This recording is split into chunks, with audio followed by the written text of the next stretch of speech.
All right. It is time. First of all, Happy New Year's, everybody. How was everyone's New Year? Let's talk about that first before we get into, the topic of the stream. Did everyone have a nice New Year? New Year's Eve, I guess. African Lays, thanks for the 5. Good evening, Mr. Morj. Is it true that you're going to stop making YouTube videos when One Piece ends? Where'd you hear this? Actually, I think I talked about this on the most recent Pirate King podcast, one of the last two ones. For those of you who are not Pirate King tier members, there's a new Pirate King tier podcast that will come out.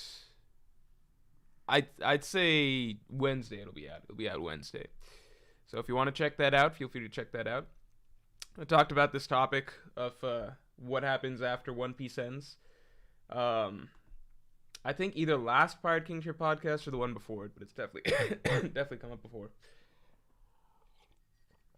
Am I gonna keep making videos? It depends. It really depends. I've never thought of YouTube as like what I would just do indefinitely, but there's I quickly realized I can't do multiple channels at the same time. So the channels that I also wanted to do at the same time were Manga Morj and Movie Morj, and I had to put those to the side because I can really only have a decent enough time to focus on the One Piece channel. So if One Piece ends, I might shift over to one of those two. I don't see myself ever being a channel that just focuses on one series again after One Piece ends if I were to continue doing manga, because there's no series that I'm as invested in as I am in One Piece. Strat Shaco, thanks for being a member for 15 months, man. Hey Morj, number 1 chapter is the one where the raid failed. If only. It would be the best chapter if it happened. Let's get the stream likes up to 100 real quick. Raffy D Goat with a great question. Morj, which Blade Runner do you like more? If you asked me like a while back, I would have said the original, but now the more I think of, I feel like the first one, I really like, the part that really sticks out to me is the very beginning segments and then the very end. And I feel like a lot of the middle is kind of muddy. The second one, I actually really don't remember most of the story that much, but I feel like I remember more of the style and visual. Like, there's more distinct images and scenes and such from, images and visuals from the second one that still stand out to me, 2049. So I'd say maybe the second one. Yeah, maybe the second one. I think the second one flew kind of under the radar. I know it's become more of a cult classic, I guess, among a lot of people who still really, really like the second one and talk about the second one all the time. But when it came out, it didn't. I think it was a lot better than the box office, I guess, or whatever said about it. Breezy2x, thanks for the 5. Do you prefer hype, lore, or emotions in ranking chapters? That is a great question. That's a great question. I think if I go back through my favorite chapters in the series, they're pretty much all going to be emotionally strong chapters. Not necessarily ones that make me cry, like Nothing Happened is one of my favorite chapters in the series, and that's not one that makes me cry, but like generally anything that prompts a strong emotional reaction. And I know there's some supers from the beginning of the stream, I'll catch those in a second. Parvision's here. Yeah, I think emotions number 1. And then hype versus lore, it's hard to say. What do you consider Gear 5th chapter? I think Gear 5th is probably a hype chapter, right? Hype, or is it a lore reveal? What do you consider that? I would say emotions, then hype, then lore. But it's tricky because like a lot of the most hype chapters are also lore-based chapters, like chapter 957, for example, right? African Lays, welcome to Pirate King tier. I hope you enjoy the Pirate King podcast that's coming out. It should, again, I think in the next 2 days I'll be able to drop it. It's like, these are usually an hour-ish long, hour plus, so it takes me, I need a bit of a window to record it, but I should be able to get it out by Wednesday. And you get access to all the previous Pirate King tier podcasts, which in my unbiased opinion, are pretty great. Very entertaining in my opinion. Let me catch the ones I missed at the beginning of the stream. Timothy McQueen, thanks for the 5. Hey Morj, I've been waiting for this all year. Also, if you guess the top 10 most prominent non-Strahd characters, I'll super chat you the answer. Oh, okay, this is fun. All right. I hope Timothy McQueen is still here. All right. Let's see. The top 10 most prominent non-Strahd characters. I can probably guess that. All right. Prominent as in like showing up in the most chapters. I would guess Law, Vivi. Fuck, I'm not gonna be able to guess this. That's difficult. Law, Vivi, Momonosuke at this point. Maybe Kinemon over Momonosuke, honestly. I'll throw them both in. Kinemon, Momonosuke.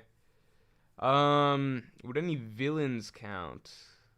I don't know about any villains necessarily. Would Ace be in there? I don't know if Ace has been in enough. This is really difficult, actually.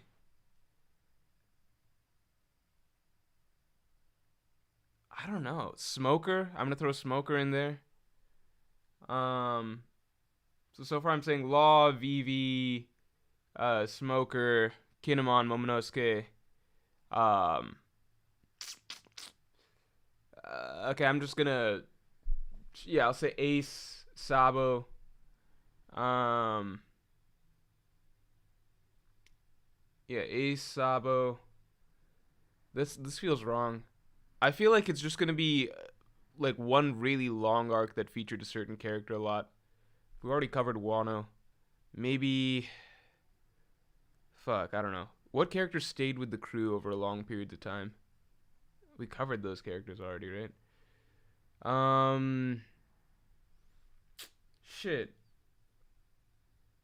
I'll say Whitebeard. He was probably featured very prominently throughout Marineford.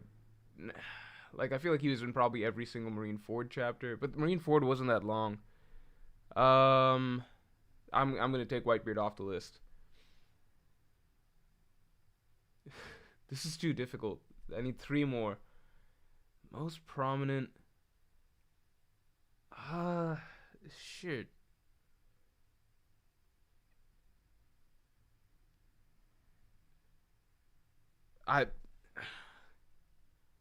Okay, all right. We'll just do some random guessing. I'll put Whitebeard back in there just because he probably showed up in every Marineford chapter.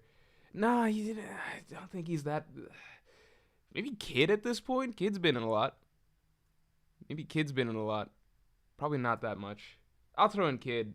I feel like he's maybe that's just recent. That's recency bias. That's a really bad guess.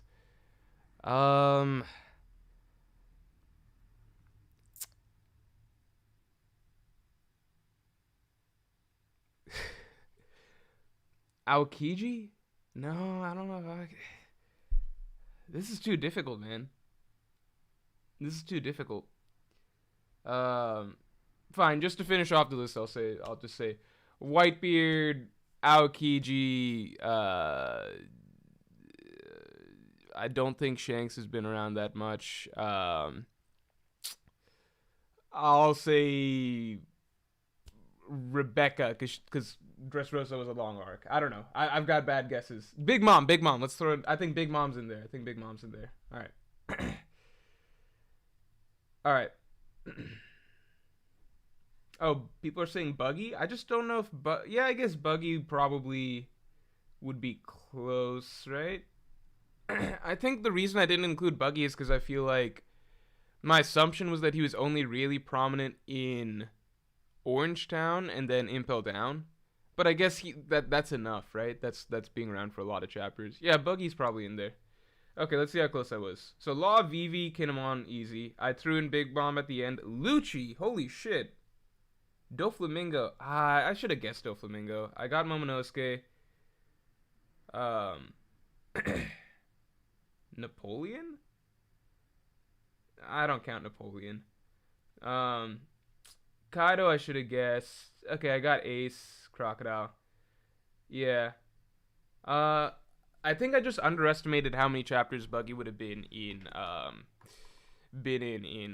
Impel Down. All right. Thanks, Timothy. uh,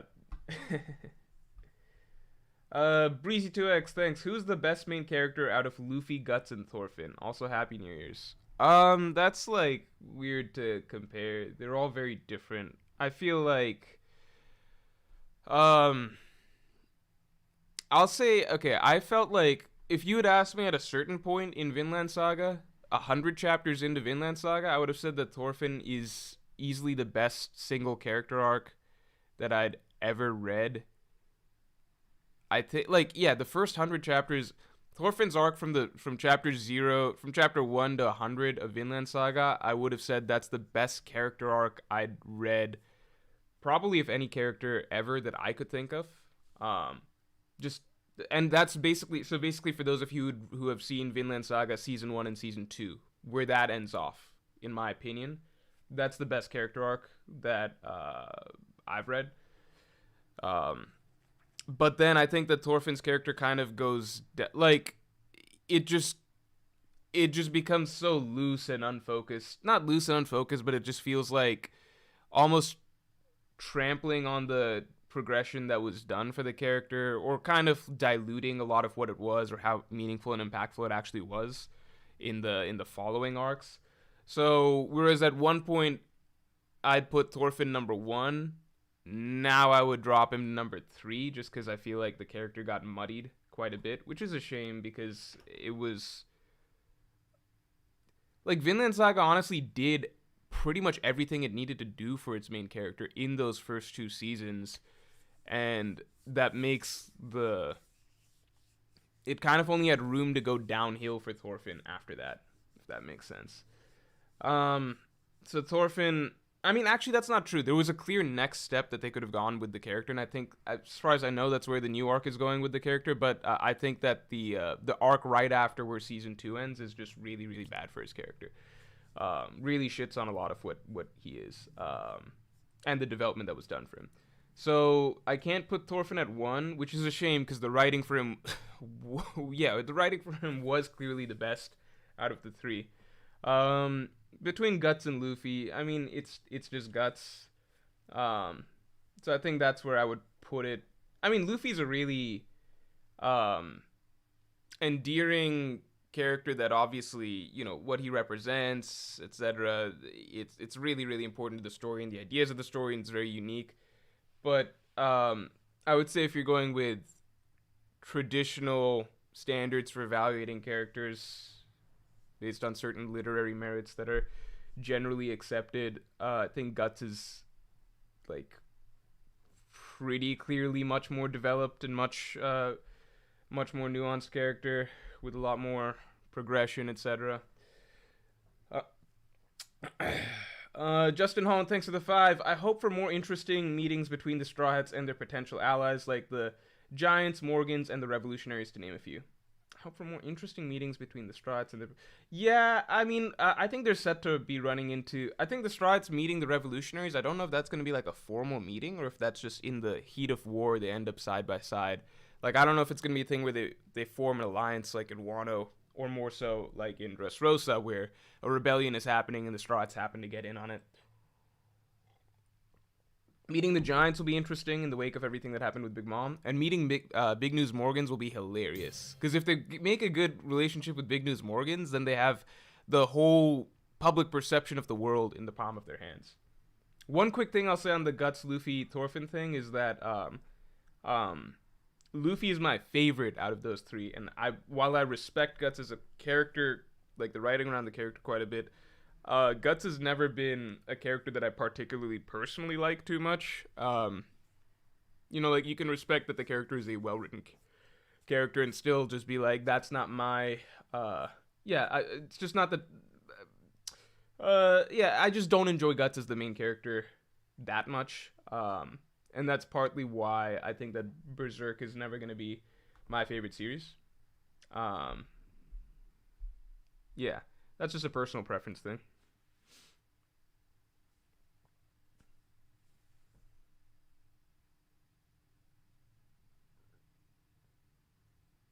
The Outback Pandas, thanks for being a Yonko tier member for 10 months. I wanted this to be Frankie's year, but he did nothing but commentate. I'm officially dropping him from my list. I don't know what list this is, but yeah, this should have been. There's still time. There's still time for some stuff for Frankie. Oh, let's get the stream likes up to 100 real quick.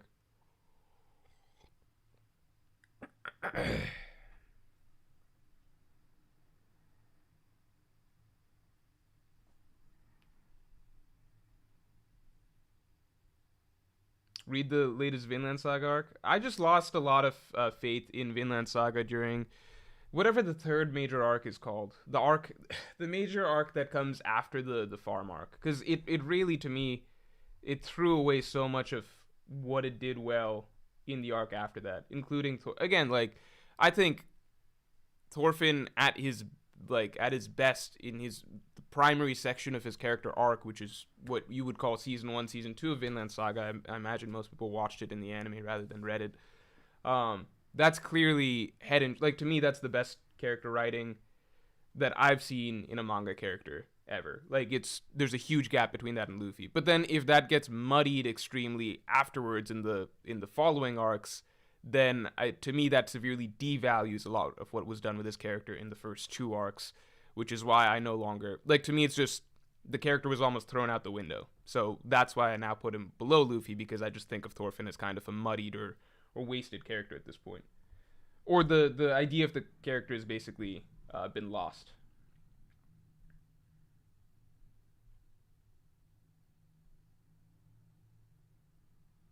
Ray Chia, thanks. It's my birthday and Oda's birthday today, and we both want Morj to release the Wano video. I don't think Oda would want me to release the Wano video, personally. But happy birthday. Happy birthday. I guess it's a lucky birthday to have at the first day of the year.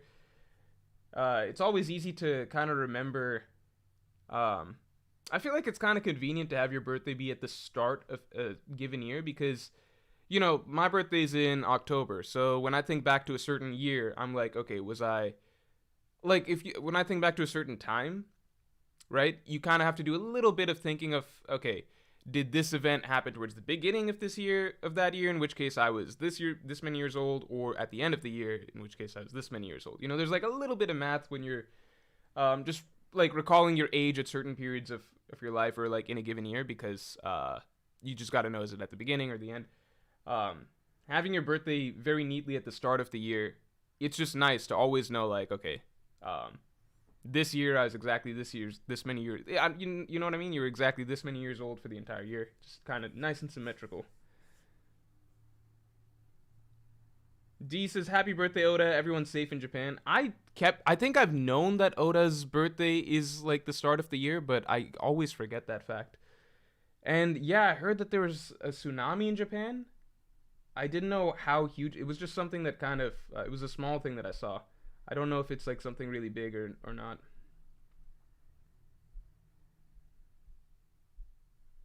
Behenort says, oh no. Goomba Boomba says, how much longer would you have been late if I hadn't summoned you, Morj?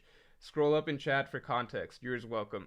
If I have to scroll up in chat to get the context, then I clearly didn't show up because you summoned me. But thanks. Behenort says, to me, 2023 was the year of the world government. Imu, Gorosei, God's Knights. I've never been more hyped for them as antagonists. Yeah, I'll say this, which is that the world government, I don't know if people were remembering, but this was a conversation that was happening right after Shanks scared away Green Bull, which was that the world government was looking a little weak at that point in time. Because at that point in time, it was like, okay, Fujitora doesn't even seem like he's really going to be on the world government side. So the only people they've really got are like Akainu, Kizaru, and then Green Bull. This guy doesn't seem too tough. So, and the Shichibukai had just been abolished. So it was really like, the world government doesn't have that much, and we could guess that Imu was strong, but if you went back then, it was also like, we didn't yet know that the Gorosei are super strong. There were some people that believed it. You might even say that like a good number of people were like, okay, the Gorosei might be really strong. But if you go back and see reactions and everything, like, you can go back just to see earlier conversations. Most people weren't assuming that the Gorosei would be the final bosses necessarily. So we didn't know about the Gorosei. There was some mention of the Holy Knights, but very little elaboration, and almost no one was thinking that they're like stronger than admirals or admiral level or whatever. So yeah, the world government was looking pretty scrawny coming out of Wano, so it was kind of a big question mark. Like there was actually a discussion I remember around that period of time of just like Luffy's side seems kind of stacked compared to the world government because they've got all these allies, all these nations, etc. Like, what are like 2.5 admirals gonna do against all these forces, like the revolutionaries and everything like that? And now it's back to seeming like, yeah, the world government might be like a super team. Basically, they're gonna be really hard to beat.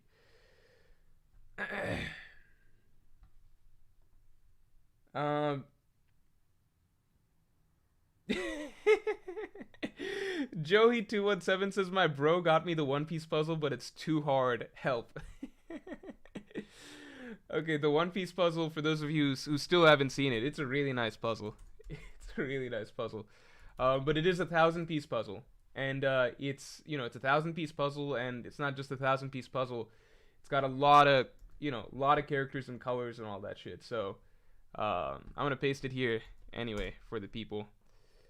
In case you want to gift someone a puzzle or try it out for yourself. But it looks really good once completed. Regular Binge, thanks for the 5. Hey Morj, long time lurker in chat. But I made... Okay, oh, we got some more puzzle fans. But I made the 500-piece puzzle, and I wanted to mention how cool it is. Keep up the great work, man. Yeah, okay, so props to Aiden Capristo, who's the artist of that. The puzzle is... It's that image. It's the poster that I have in the background. Just turned into a puzzle. So I'm glad you enjoyed making the puzzle. I should mention, yeah, he made the 500-piece version, it looks like. I said 1,000 because you can get it in both 1,000 and 500-piece versions. So whatever floats your boat. If you think 1,000 is too difficult, then go for the 500. They're both very impressive. I don't make puzzles at all. I'm not a puzzle maker. I don't think I have the patience for that.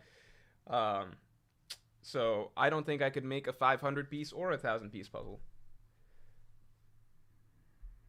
Behenor, thank you. My top 3 of the year are 1085 for lore piece and emu characterization, 1094 for 10 out of 10 Saturn intro, and 1098 for emotional damage I'll never recover from. That's a good, let me see. It's 1098 is that the Ginny chapter?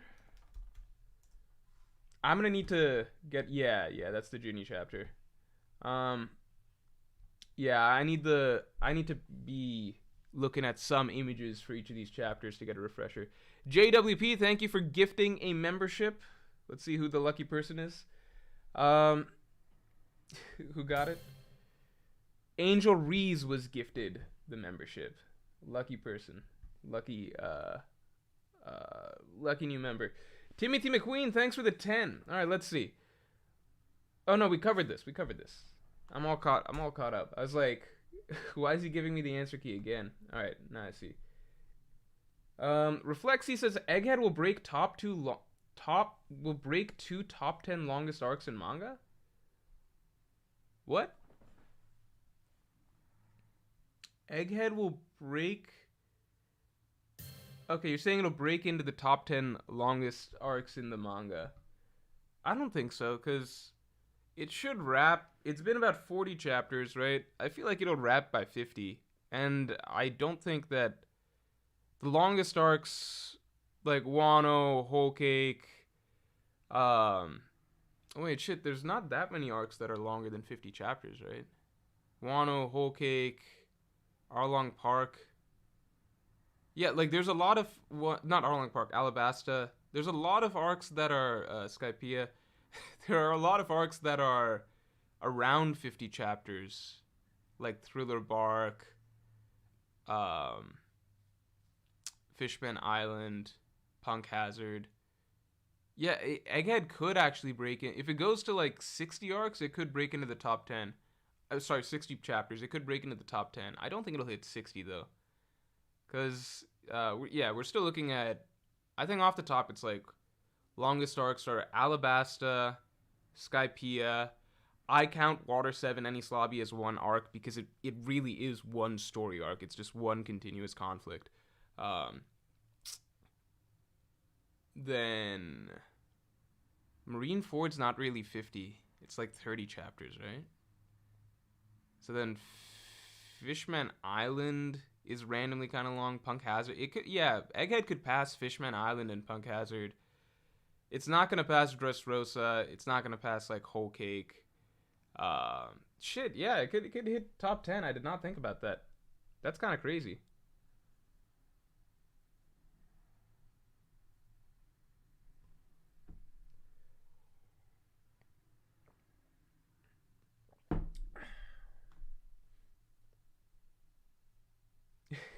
Marcel Bean says, "Hey, just happy to live at the same time as you." Uh, I don't really know what to say about that, man.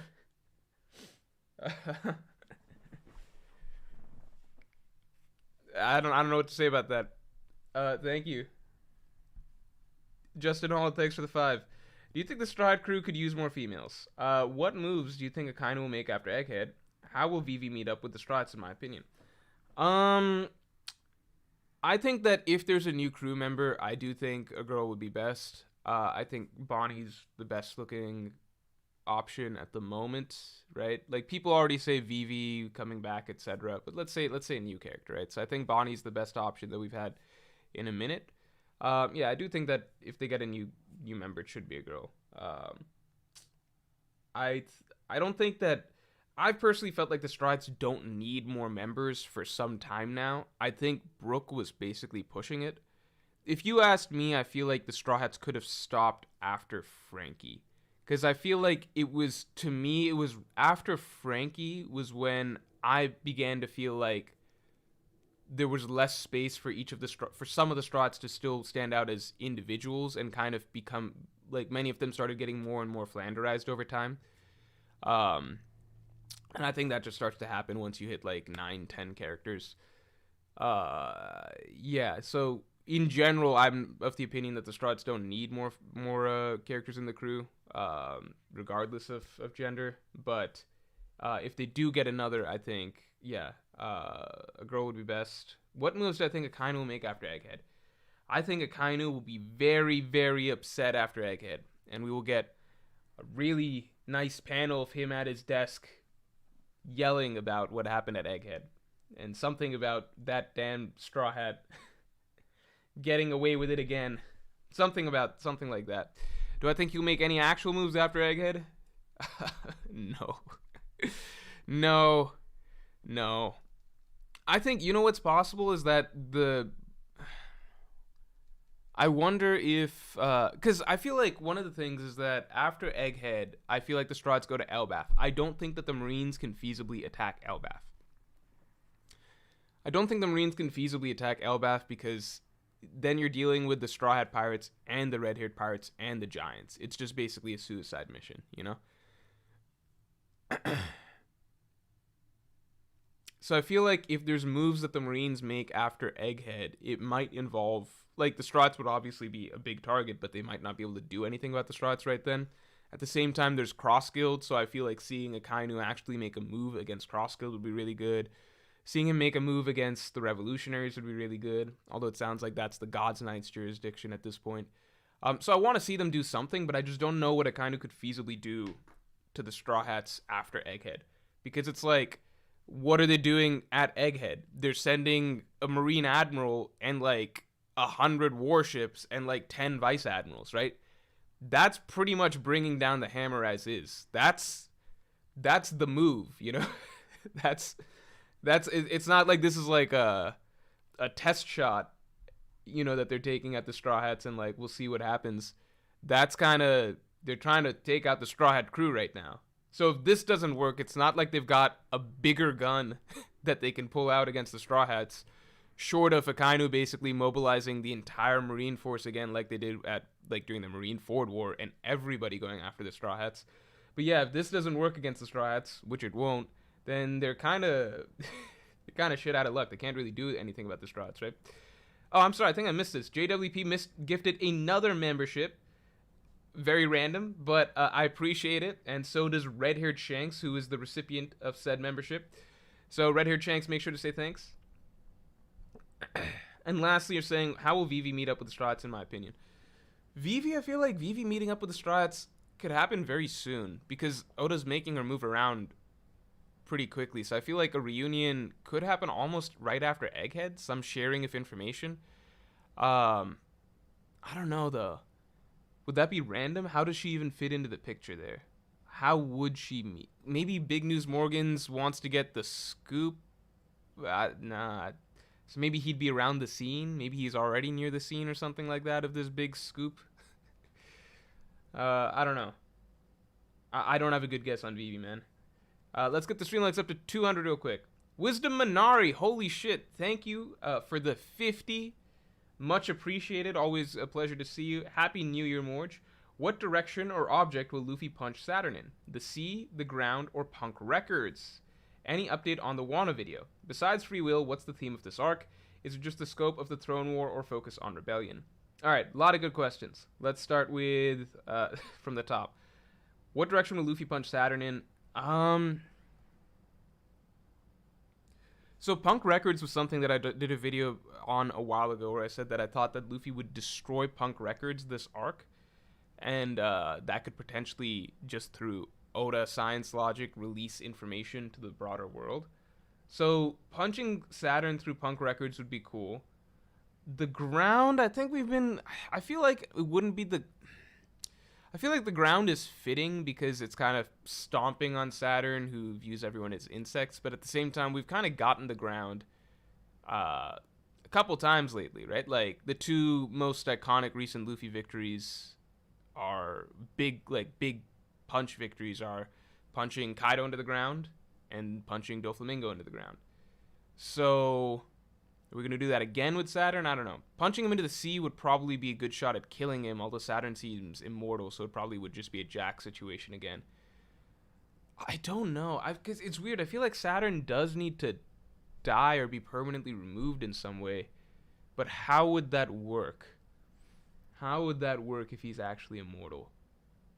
What if he gets punched into the sea? I like getting punched. Okay, so I like getting punched into Punk Records for the plot reasons, if it has an effect where Punk Records information is released in some way. But punching him into the sea might be a good way to remove him for a period of time. Because I don't see Saturn being a villain again over the course of the story. Any update on the Wano video? I would love to say that I got a bunch of time to write the Wano video in Malaysia or on the plane rides, but I did not do that on the plane rides. Or even at layovers, because I was, what do you call, like, not super, I was in vacation mode, if that makes sense, as soon as I got on the planes, kind of. So I got some stuff done, but it was related to, like, the usual, Tuesday videos, if that makes sense. But Wano video will be done soon. I guarantee that, because I've changed my schedule in some ways to a lot more time to certain things, including getting the Wano video done. But there's no deadline for the Wano video. Besides free will, what's the theme of this arc? The next main theme of this arc is dreams. So it's free will and dreams, which often go hand in hand. It's, again, I've mentioned this before, but if I had to write an Egghead Island analysis tomorrow, then I could do an Egghead Island analysis much more easily than a Wano analysis, just because everything for the Egghead Island video has already been, like, kind of semi-written in note form as I've been going along through the arc. So it's pretty much almost done, if that makes sense. Which is not what you guys want to hear, but it is also the truth. Is it just the scope of the Throne War or focus on rebellion? Yeah, so, I mean, Egghead two main themes are basically free will and dreams. And there's one other. I kind of got to look at my notes. Let me see.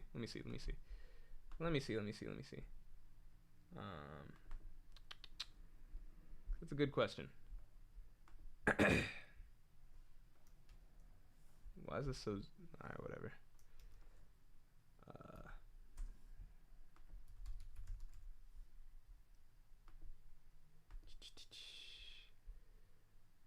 Yeah, no, it looks like those are the two main ones that I'm writing around.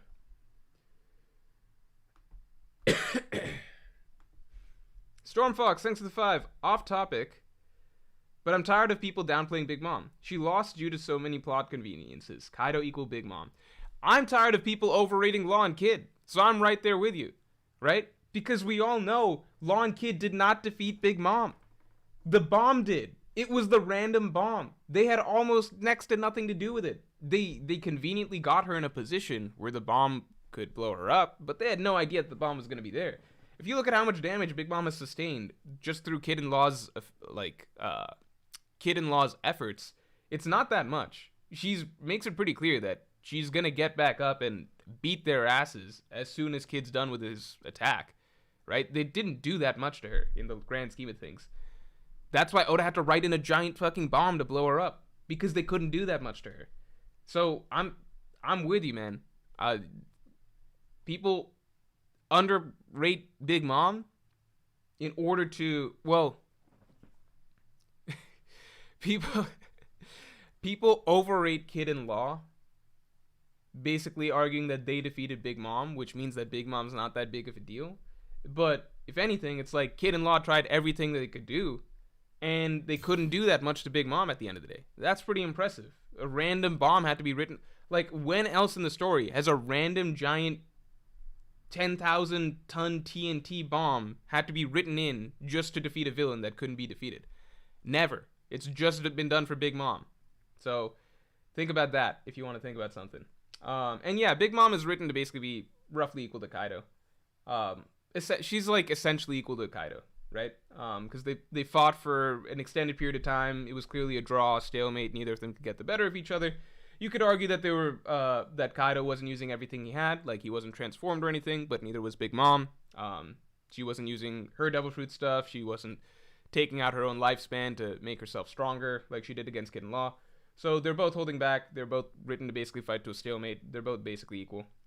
Kaido, I would obviously say, is like a little bit stronger, but it's like I see random lists where people are like, okay, strongest characters like Kaido 1, Big Mom 8. I'm like, the fuck? There's then you're basically saying like everyone 1 through 8 basically ties with each other, because that's what happens when Kaido and Big Mom fight. I imagine if they went on long enough and they're both like using everything they had, that eventually Kaido would win. But it clearly went on for a while, like that was an off-screen fight that went on for chapters and chapters, and I think at least was overnight or something like that. Old Faithful, thanks for being a Yonko tier member for 8 months. Happy New Year, Morj. Thank you. Happy New Year to you guys too. Do you think that Akainu could disobey the world government, take matters into his own hands, and possibly be beaten before the final war? So I have thought that Akainu and the Marines, ultimately will represent a different threat than the world government, which is why Oda's adding so much more to the world government side. So I don't know if it's going to be a splinter situation where the Marines just break off in some way or just follow separate orders from Akainu completely. I don't even know how that would work. And they fight the Straw Hats or revolutionaries or whoever in some arc before the final war. It would be weird because then the Marines just wouldn't exist for the world government as a force that they can command in the final war. I feel like, to me, it's still more likely that they both go down in the same arc, but in 2 phases, if that makes sense. So first the Marines have to be dealt with, and maybe Akainu's kind of splintered things off to have the Marines just under his own command basically do something separate from what the world government is telling them to do, but either way they need to be defeated, and then moving on to the world government. I don't know if it makes sense for the Marines to just be able to operate separately and do everything in an entirely earlier arc and go down in an earlier arc before the world government time, unless it's literally the arc right before the final battle against the world government. That could make sense to me. Marcel Beans, thanks a lot. What's something you want to see this year in One Piece? I would love to see Shanks fight. I would love to see Shanks fight so that I never have to hear the Shanks Mihawk discussion ever again. I think once we see Shanks fighting and we see him in a full actual battle with somebody, and we understand what his fighting style is once and for all, then we can let the debate be put to rest, right? If Shanks is out there just swinging his sword around, fighting people with a sword, then it's over. Mihawk is definitely stronger. If Shanks does things that are not sword related, then Well, then we take it from there at the very least.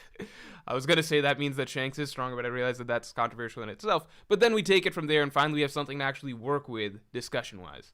So I'd love to see Shanks fight. Also, just because it'd be cool to see Shanks fight. I don't need to see Dragon do anything this year. I think people are jumping the gun on Dragon almost. I don't think we need to see him do that much just yet because I just don't think it's his time yet to be that important. I think we're still in the, I feel like Dragon's kind of the final super strong guy, super strong good guy that we need to see in action because he's the one that's most directly tied to the world government conflict, and that's the final conflict that comes up.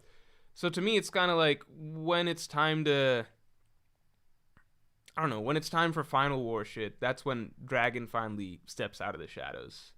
Right now I feel like we're in Egghead, so obviously it's world government shit that we're dealing with. But I feel like after this, we're going to be in the phase of the story that's more Blackbeard focused, maybe a bit more Cross Guild focused. So I just don't know if we need to see Dragon just yet.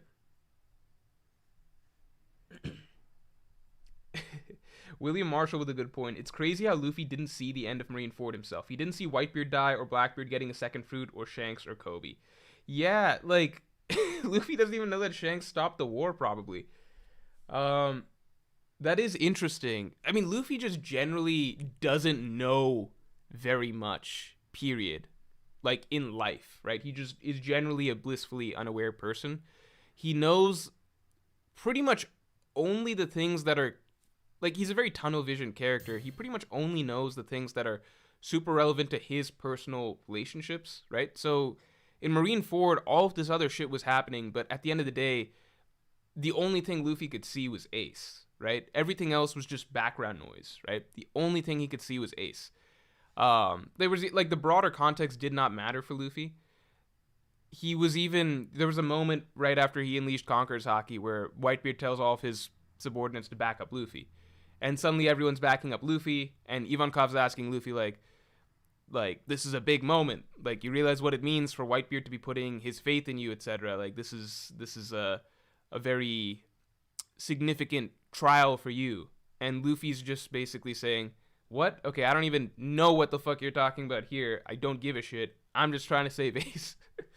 So, I think it's interesting that Luffy didn't see any of that, but at the same time, it doesn't matter, and it kind of...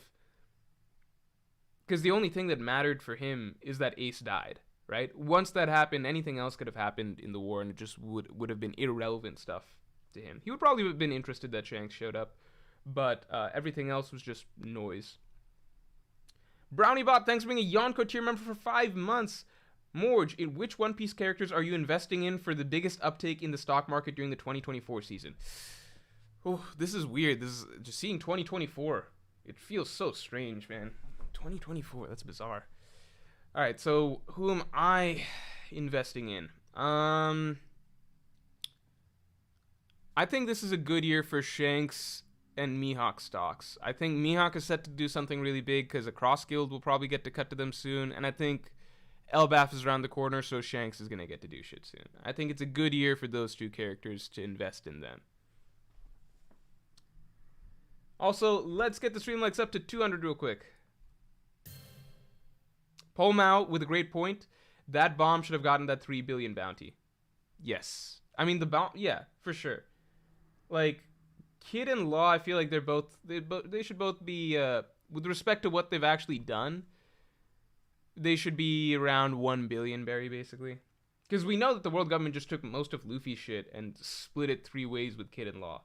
And once you take the bomb into account, it's like, okay, should Kid and Law even have, like, billion berry bounties? I don't know.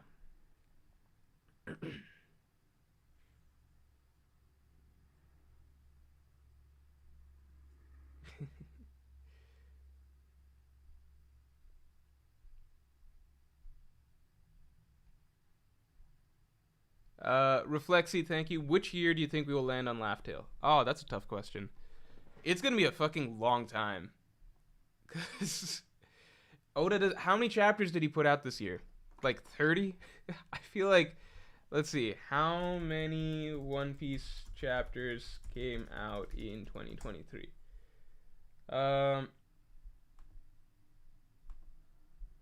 Is there an easy way to see? I feel like he put out like 35 probably. Maybe like 35-ish chapters.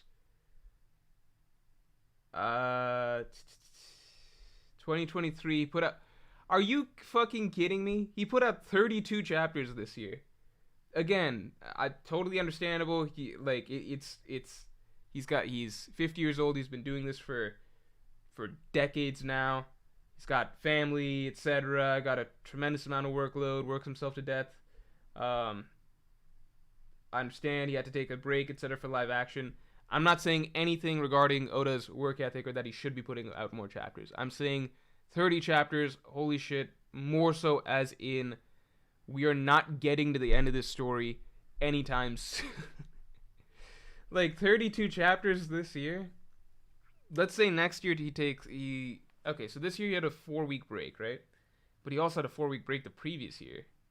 Might have a 4-week break next year too. So, random thought, which is that Oda oversaw some stuff for the One Piece live action. He didn't like it, and he made them do changes, right? I wonder if he's less hands-on with the next season. Does that mean that the next season, if he doesn't provide the same level of oversight and supervision, and ask for changes and stuff, will the second season maybe be not as good? I don't know, because I wonder what the first season was like before Oda made his changes. Anyway, random thought. Let's say he puts out like 35 chapters next year. Let's be optimistic. So we're not getting to Laugh Tale next year. I could feasibly see us getting to Laugh Tale in 2 years, like maybe the end of 2020, end of 2025. I could see us maybe get it. So maybe end of 2025. So that's not. It's basically 2 years, right? A little less than 2 years. If Elbaf is short, I could see us getting there. But I don't think the story is ending anytime soon. Dick so small, I piss on my balls. Thanks. Chapter 1103 confirms Kuma needs an authority chip, making Dragon commanding him stand out even more than before. I bet Shaka's the one that programmed him in. You think Shaka did? I feel like that would be a joint Vegapunk or main Vegapunk body decision, right? I wonder, although we know at this point that the Vegapunks individually make decisions, like York, obviously. So, yeah, that is a good point.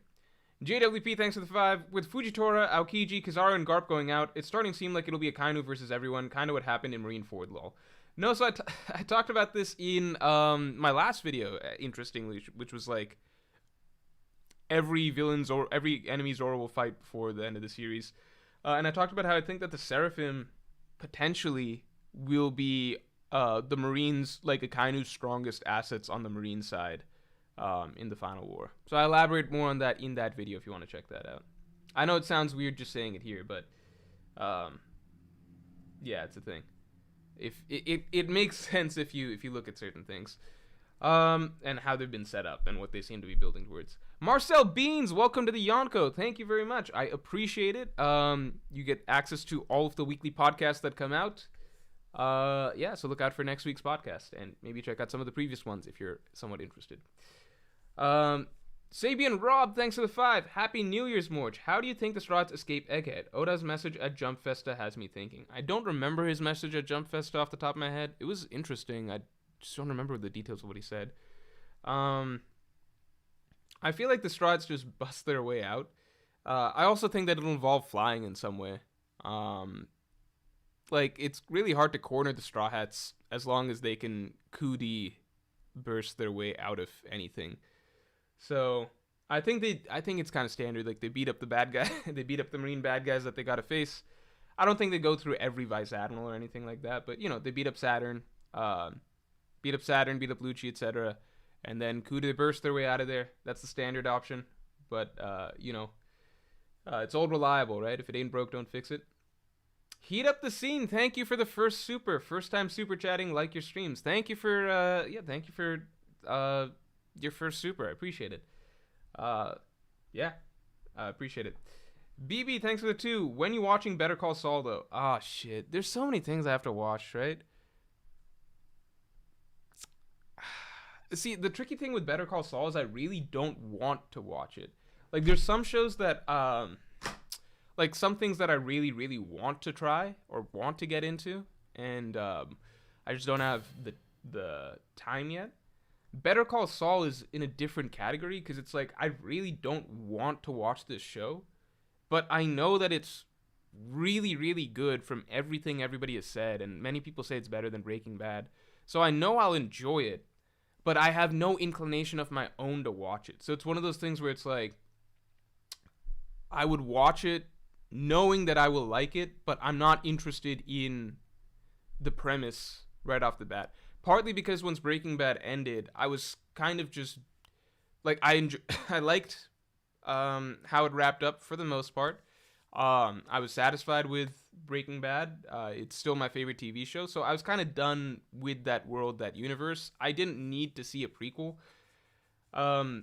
So for me, it's kind of like getting into the whole Breaking Bad universe again, and that style, same creator, all of that. I don't have any inclination to do that because I kind of closed the book on that story. So I have no inclination of my own to watch Better Call Saul. But I know it's really good. Does that make sense? It's one of those things, it's like you know you'll like it when you try it, but you just don't feel like trying it. So it's one of those things. Manifest Joe, thanks for being a Pirate King tier member for 14 months, man. That's crazy. I appreciate it quite a bit. Happy New Yorge. All right. Been an absolutely crazy year for One Piece. Yeah, this has been a phenomenal year for One Piece. This has been the number of. So we're in the best post time skip arc, in my opinion, right? So in the manga, best post time skip arc. Then we get the One Piece live action, right? Which is obviously blown the series up in a way that's hard to have imagined 2 years back. And the One Piece live action was good, in my opinion. It was very enjoyable. And everyone in my family, I got to watch when I was in Malaysia. I got my mom to finally watch it with me. And she enjoyed it. And she normally doesn't like stuff like that. So that was cool to see too. So One Piece live best arc in the manga in God knows how many years, like a decade. One Piece live action. One Piece anime, I understand some people really, really liked some of the episodes that came out, so let's throw that in there as well. And then the biggest thing, more important, far better, is the One Piece anime is getting a reboot. So we just got a better version of the anime announced, like finally a good version of the anime for everybody else. So by far the best year imaginable for, like this is probably the best One Piece year in God knows how long. As far as what's coming next, any predictions on what around the world stuff Oda might want to cover in between Egghead and Elbaf?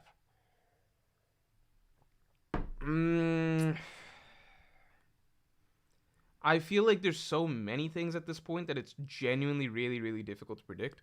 What I would say is I think the areas that need a bit more beefing up right now, we need to see a bit more of Cross Guild, right? We need like an actual little scene for Cross Guild for things to happen with them. I wouldn't be surprised if we get some Blackbeard pirate stuff once we cut back there. The fallout of Garp and everything like that. I think we might see the Gods Knights. That's the big thing, because the Gods Knights being mobilized and being sent around the world is the last big thing that was dropped on us as the aftermath of the Reverie. So I think seeing them come out of the woodworks in some cool scene introducing them is going to be very likely. And then lastly, I think we're just going to get to see the reactions of the Egghead incident from Emu, Gorosei, Akainu, that bunch. Let's get the stream likes up to 200 real quick. And once we get to 200, I'm going to start the tier list. JK Kane, thanks for being a Yonko tier member for 15 months, man. Always good to see you. Happy New Year to you as well. Wondering if you could give your top 3 films you saw this year, not necessarily in an order. I didn't see too many movies this year. I'll say Godzilla Minus One was my favorite movie I saw this year. Oppenheimer was good. I watched Bullet Train this year, and I thought that was a lot of fun. I think it took itself a little too seriously randomly towards the end in terms of like its themes and messaging. But if you kind of set that aside, the movie was a lot of fun. I recommend Bullet Train to anybody. It's a really fun action movie. Funny, got a lot of style. Unpredictable, got mystery elements, which I really enjoy, and creative little bunch of characters for a short action movie. John678, thanks for the 10. Part 1. Did you take a look at the cover page last chapter? It's the year of the dragon. Monkey D. Dragon, that is. Oda has to let him do something crazy this year. Dude, but I remember, okay, you remember the year that was the year of the tiger? And everybody was just saying that, okay, that means that Luffy's gonna defeat Kaido with Gear 4th Tiger Man. You remember the Tiger Man theories? There are a lot of Tiger Man theories going around. That would be Luffy's next Gear 4th form, just Tiger Man, and that's what he was gonna bust out to defeat Kaido. So I don't go by Oda necessarily picking out what's gonna happen in the year from the the Chinese New Year zodiac signs. But let me take a look at the cover page just to see. Let me take a look at the cover page just to see. Maybe there's something to it. Like I'm not opposed. Oh, it is very dragon centric. It's a lot of dragon stuff. But everybody in Shonen, everyone in Shonen Jump did the same thing. So it's not just Oda. Oh, I see what you're saying. Never mind. The actual color spread. Why is Yamato in here? I didn't even notice this color. How did I not notice this color spread? I must have just skimmed straight by this. Holy shit, I don't think I've ever just like missed a color spread before. This is a nice one too. Why is Yamato here? Fuck it, this is not a good one. It has Momonosuke, right? So that's the dragon. Look, maybe it's the year for Dragon to do some shit, maybe, but it's hard to say. It's always hard to say with that dude, you know? This is not the first time we've thought that it's about time for him to do some shit and then he doesn't. John678, thanks for the 5. Part 2 also got me thinking, Year of the Monkey is 2028. Can you see One Piece ending then? Either this or the next one, 2040. Okay, so it's not ending 2040. 2028, 30 chapters a year, so 24, 25, 26, 27, 28. Yeah, I could see it ending in 2028, because that'd be about 200 chapters close to. No, it might be 2029, because it's not actually, he's not putting out 40 chapters a year. And I do think he needs about 200 to finish the story, at least. African Lace, thanks for the 5. What are the chances the major incident that was hinted at during the formation of the Grand Fleet is at Egghead and they're about to show up? I feel like that would be really, really cool. If, because one, they technically would have time to travel a little bit, because the Marine Fleet took a little bit to get there, right? It's been a full night. So if the Strahd Grand Fleet had to show up... No, but how did they just come from all the way across the New World in like a day? I don't think that's doable. But it is the perfect time for them to show up, right? Because it's fleet against fleet. It just feels right. I don't know. It would be the perfect time.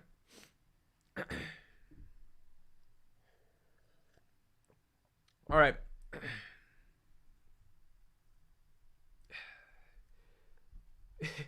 By the way, I've been on record saying this frequently, which is that I'm fine with Yamato joining the Straw Hats in the future if she gets her character arc. It was just that if she joined in Wano, it would basically be the worst Straw Hat joining of all time. Worst crewmate addition of all time. And I hate when people bring up like Nami and Robin and like, oh well, Robin joined right after, like Alabasta and she had done nothing. It's like, no, she didn't join the fucking... The only way you think that Robin actually joined the crew in Alabasta is if you completely misunderstood, if you completely missed all of the messaging of Enies Lobby, basically. Robin became a Straw Hat in Enies Lobby. She was just hitching a ride in Alabasta. That's the entire fucking point of Enies Lobby. She's not a Straw Hat till chapter 398.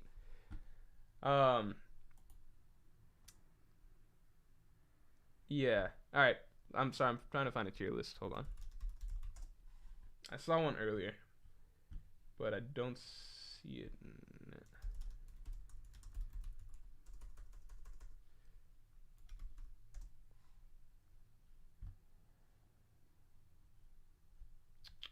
One sec.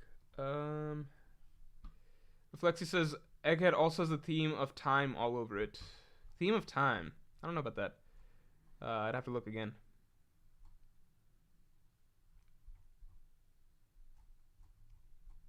I'll give the arc a reread to see. I did not see Spider-Verse, so don't come at me for not putting Spider-Verse in top 3. Um, I just didn't see it. That's my bad. I know it's really good, but didn't see it. I will watch it before the next one comes out.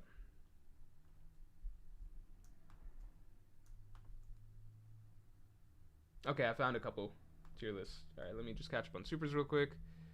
I think I'm caught up. I didn't see Barbie either. Did I tell you guys the story of Barbie? Of why I didn't see it? So, I was visiting home, right? And I had to go to a wedding, right? So I was visiting home. I wanted to watch, my family and my dad and my sister wanted to watch a movie. I suggested that we could do the Barbie Oppenheimer thing because this was the time that everyone was watching the Barbie Oppenheimer double feature. They were like, "No, we don't want to watch, we don't want to watch Barbie." I was like, "Okay." So they were like, we were all like, "Okay, we'll watch Oppenheimer at least when I get back from the wedding." Okay. I leave, go to the wedding, I come back. They tell me, "Oh yeah, we were bored while you were gone, so we watched Barbie." It's like, okay. All right, cool. So I was like, we could have just done that together and done the Barbie Oppenheimer thing. But they're like, "No, we were bored, so we just watched it." I was like, okay. And then I watched Oppenheimer with them. And they said Barbie was better than Oppenheimer, or they liked Barbie better than Oppenheimer. So, fuck me, I guess. I could have obviously watched Barbie separately, but like neither Barbie or Oppenheimer were movies that I really wanted to watch. So I only watched Oppenheimer because it was something to do with my family. Barbie would have been the same thing, but I missed that one. Missed the boat on that one. I'll watch it at some. So I was actually gonna watch Barbie on the plane because it was one of the options on I think the plane ride back. I decided not to because I don't watch. How do I say this? I don't watch movies that I think are going to be good, like very good, or at least like pretty good on planes. Just because I feel like that's the worst way to watch a movie. So I select when I'm on a plane, I will selectively only watch movies that I think are that are going to be entertaining, but not necessarily a good movie. Like I watched Mission Impossible. I watched the newest Mission Impossible on the way back, which is that falls into a category that I call plane movies, where it's just like movies that I'm gonna enjoy, but it's not like I'm doing the movie a disservice by watching it on a plane, like on the shitty little screen with the bad audio. Flip side, I watched Bullet Train on the plane, and I really enjoyed that. So you can still enjoy a movie, like you can still think a movie's really good watching it on a plane. It's just if I didn't have high expectations for Bullet Train, so I was pleasantly surprised. You know what I mean? But just out of choice, I'm not going to watch a movie that I think is going to be good or pretty good or really good on a plane, because I'm just like, well, you're not getting a good experience out of that, Okay. This looks like everything. 1071. Yeah, this looks, oh my god, there's really not a lot of chapters. Is this even the right amount of chapters? This seems incorrect. Damn. All right. I'll screen share. Give me a second.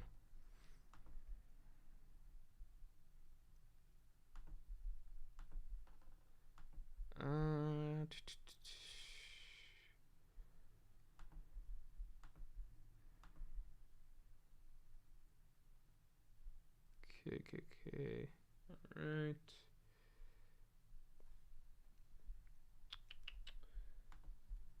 Daniel Allen says, "When does Pirate King podcast drop? Love the content, man." Thank you, and thanks for supporting the Pirate King podcast.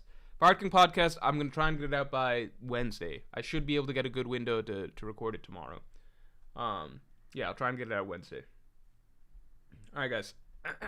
It is time. It is that time to do the actual thing that this stream is. All right. You guys need me to move my face around? Is my face in the right place? Is bottom right okay? I can move it to the top. Let's move it to the top. I think that's probably better, right? Is this better? You guys want it at the top, the bottom? Minwoo Huang, thanks for being a Yonko tier member for 5 months. 2026 is the year of the horse. We will see. We will see Speed making big moves that year. Yeah, by that logic, yeah. BB, thanks for the 5. Mission Impossible is interesting because the newer movies are so much better than the first three. Yeah, I remember the first. Like, what was the one that really changed? It was the was it Ghost Protocol? Was it Ghost Protocol? Um, like I remember watching the third one as a kid in theaters with my family and thinking this is ass.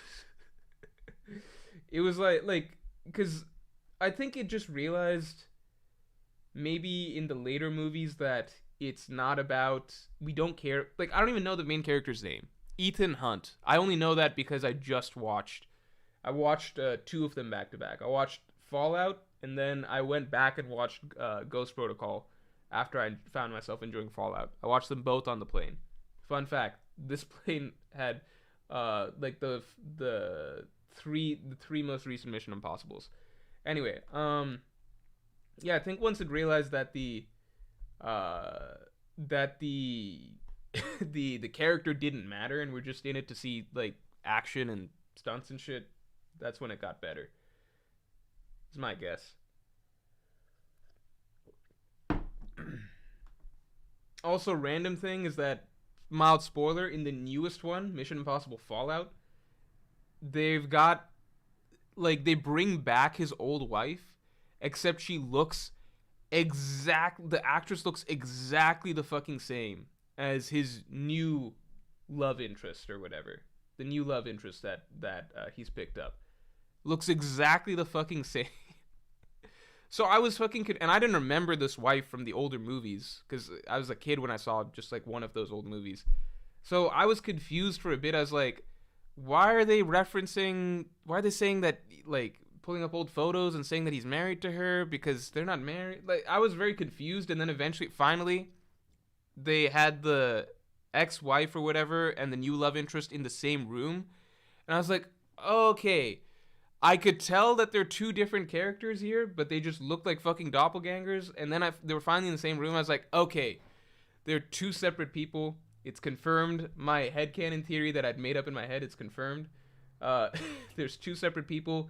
They just cast them fucking terribly to be completely non-distinct from one another. And then they expected people to remember the shitty Mission Impossible movies from like 15 years ago, 20 years ago. And yeah, I don't know why they did it like that, but it's the same fucking person cloned.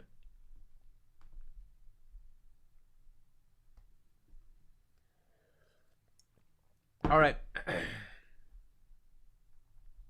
um, there's a new one coming out. Oh my god, there's a there's another one coming out in 2023. I'm pretty sure Tom Cruise is like 60 years old, and it's called Dead Reckoning, Part 1. So he's expecting to do another one of these. He is literally 60 years old. I was joking. He is 61 years old.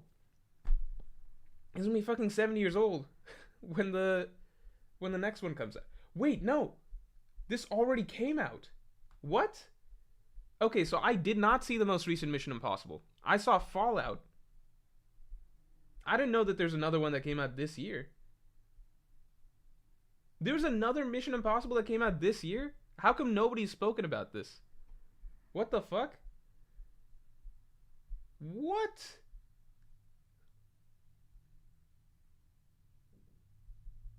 What? It was a box office disappointment. Why? The Mission Impossible movies are fun to watch. Alright, I don't know why things are the way they are.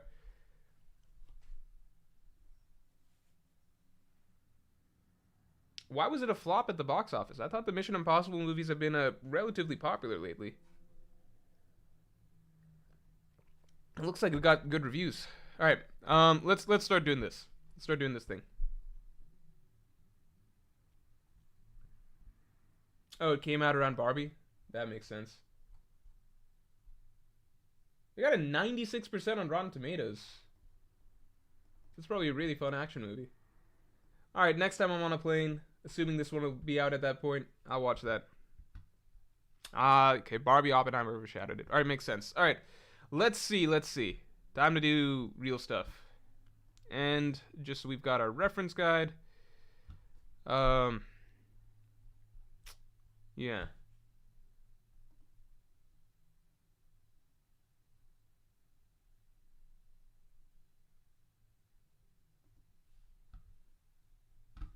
Okay. Um.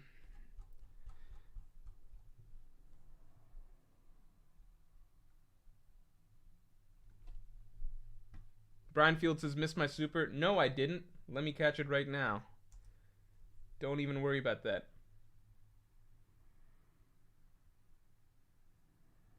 Okay. Oh shit. Sorry, Brian. Um.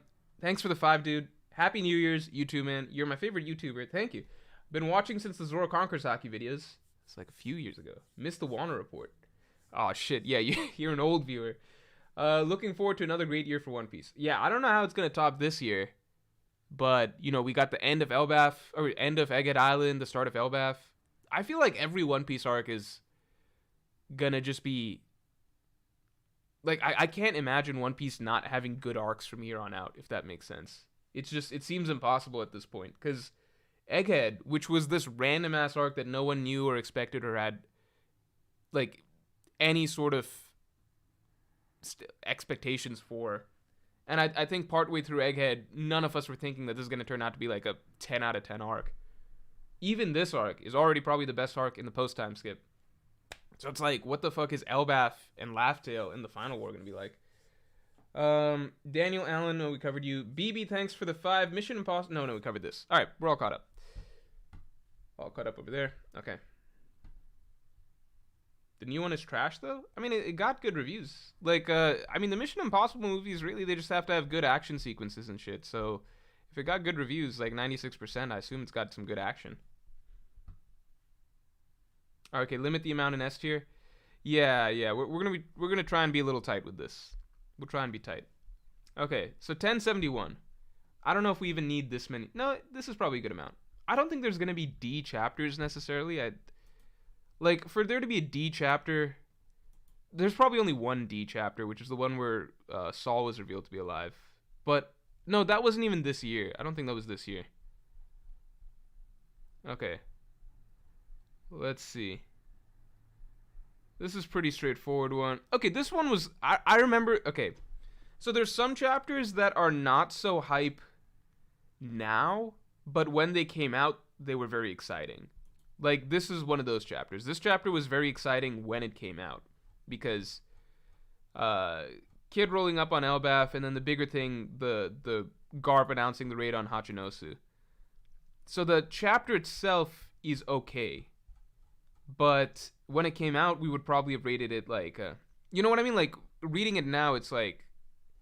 No, this was a great chapter, actually. This was a great chapter. Because it was so much stuff cutting around. Yeah, this is an A chapter. Because it has Kuma getting to Marijua. Like, you have to remember, in the flow of the story, this was really exciting. In the flow of the story, it was really exciting.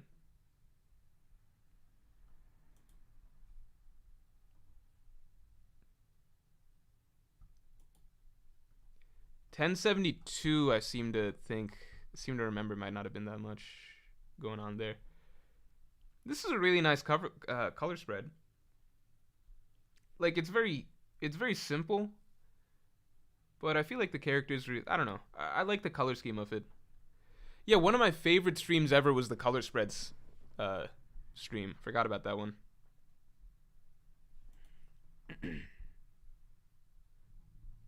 Okay, this is standard stuff.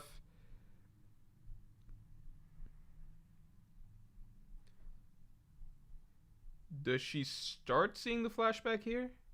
Like, she sees a glimpse of it? I don't know. This one was cool.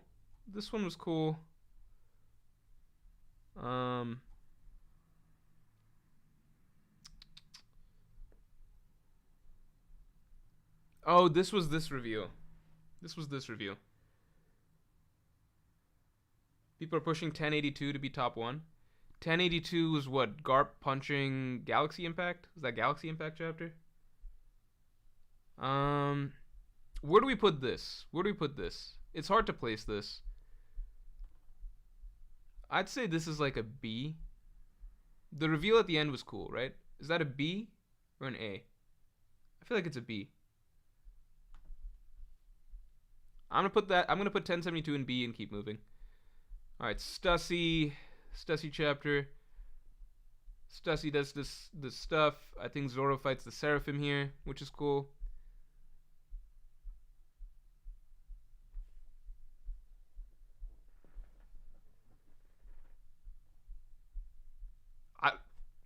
I forgot this scene. Okay. Oh yeah, this was cool. This is cool. I feel like this is an A. I feel like this is an A, right? 1073. I kind of want to put this in A. I'm gonna put 1073 in A. Just the reveal of Saturn being there. This was an exciting chapter. Feels the action here feels fast paced. Cool shit's happening. Cool reveals. Fast paced shit. Cool little clash. Random cutaway to Weevil, so setting up this new thread. And then the ending reveal of Saturn. I put in A. Only good because of ending? Yeah, but I'm gonna put it there. Let's see how things progress, and we can reevaluate. You know, I feel like it was a chapter where I feel like every single scene that we cut to was a good scene. Something interesting was happening everywhere. Okay. Shit's happening here.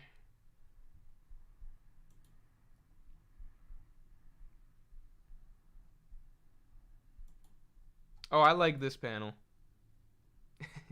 This is a fun panel. Okay, so this is where the mystery plot line starts. And this is where basically, I think right here is where the weakest section of the arc begins. But this chapter itself isn't weak. I like this little interaction, this little scene. We get a little preview of Kuma's backstory. I kind of want to... I'll wait till I reread all of Egghead, because I kind of want to see this section of it again with what we know now. Because at the time, you're like, okay, this seems sad, but you have no idea that you're in for the saddest fucking backstory. You know what? Let me be honest. So when I was reading this, right? Because it had been so long since I had been genuinely moved to tears by One Piece backstory reading it, that I had high hopes for Kuma's. But when we got this scene, you know, I was like, okay, it seems sad, but I'm not really feeling anything here. I'm like, yeah, bad stuff is happening, but I'm not really feeling anything here. And it got me thinking about myself. I was like, am I just not going to be moved like that by One Piece anymore? Like, what's up? Because it was a sad scene. But now I kind of am able to realize, like, okay, it's just because we don't have context, right? You need we get a glimpse of what he goes through, but we don't really know Kuma, the character, just yet. We're not really sunk into his story or anything like that. Because once we actually got his full backstory, right, it's impossible not to cry. I mean, obviously it's possible not to cry, but it was impossible for me not to cry reading certain sections of his backstory, and especially the ending, obviously, just because, like, you just needed the context. You need to be able to understand the character. Otherwise, it's just dark shit happening to basically a random character, you know, that we don't have a connection with yet. At least for me. Okay, this was the chapter. We got this reveal. This is a good chapter. I feel like it's an A or B. What do we think? What's 1074? Let me do a poll for this one. I think this one deserves a poll. I think it's an A or a B. I don't think it's a C.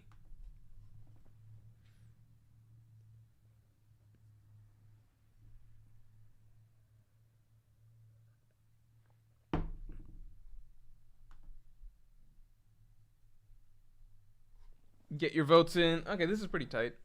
Get your votes in. Get your votes in. I'm going to call it in 5 seconds. Also, let's get the stream likes up to 300. While you're busy clicking things, go ahead and click that like button. You know? That's what YouTubers say, right? Smash the like button. Thanks. Alright, okay, it's going in B. Yeah, I would agree. It's not an A. But I agree with JWP that Zoro and Luffy sitting over Kaku and Lucci is one of my favorite panels. Yeah, it's kind of like a look how far we've come moment.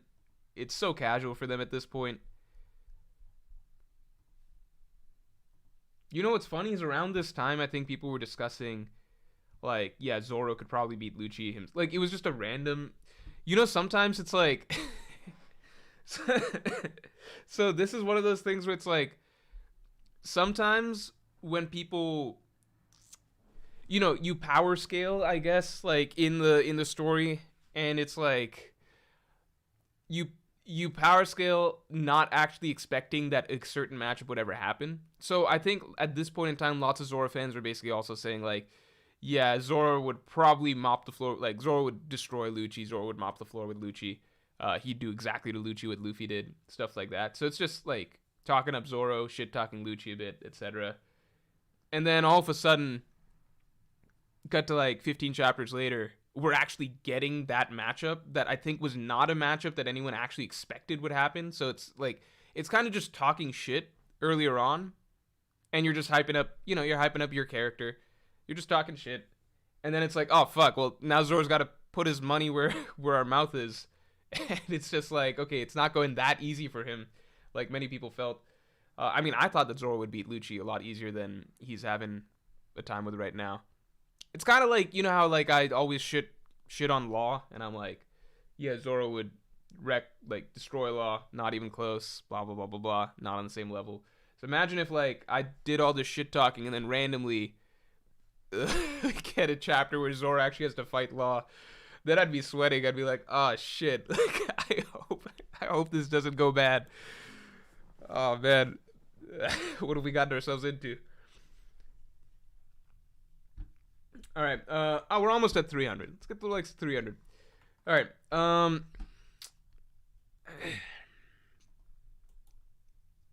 What's going on here? Okay, so this was cool. I remember many people thought that this was Saturn.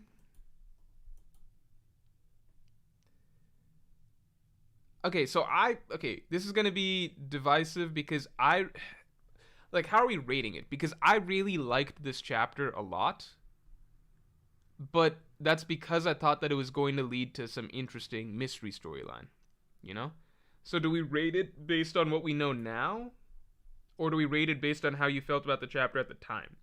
Because at the time, I would have rated this like an A chapter because I like mysteries, I like mystery storylines, I love Scooby-Doo scenarios where everyone splits up and tries to search for clues and shit. I love stuff like that. So for me, this was a really great chapter. I was very excited for the plot line that was going to come out of this.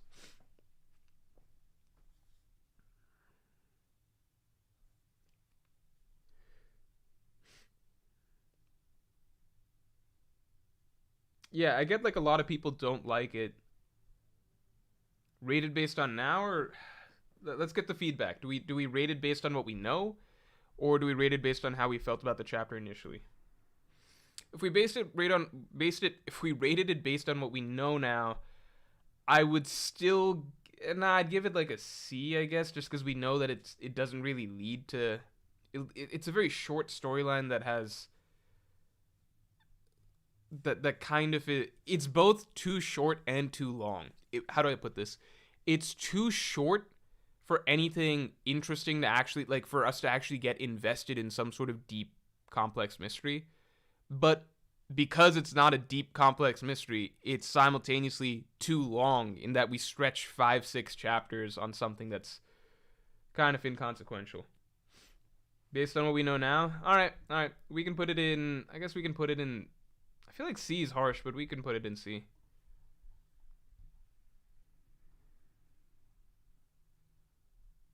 Some people base it, like K Maya based it on original impression.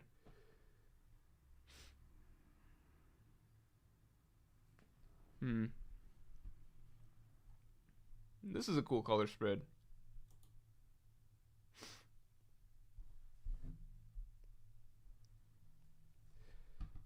Okay. Action, action, action stuff. This was a cool chapter.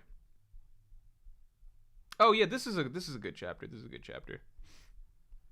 All right, I say this is an A for Shanks stuff and Kid. I might be giving out the A's a bit too liberally. I don't know. The bar is really high this year. Yeah, that's actually a good point too. There's a lot of good chapters this year. You know what's funny? When Oda does these, this happened a lot at the Reverie too. Like during the Reverie, where you'd have a character pop up and Oda would do like a little refresher panel, just being like, "Oh, this is Dalton. He's the king of Drum Kingdom or something like that." Or, "Oh, this is Vivi. She's blah blah." Like he would do the refresher panels, just breaking down who this character was for our memory. And it's just a funny little reminder that for we are this obsessive fan base, right? This everyone here on the stream for the most part, we're this obsessive fan base that's poring over all the intricacies and details of the series and like searching for clues and lost lore and hidden like meanings and chapters and like this tiny color spread from like 400 chapters ago showing a mammoth foreshadows this and this, right? That's us.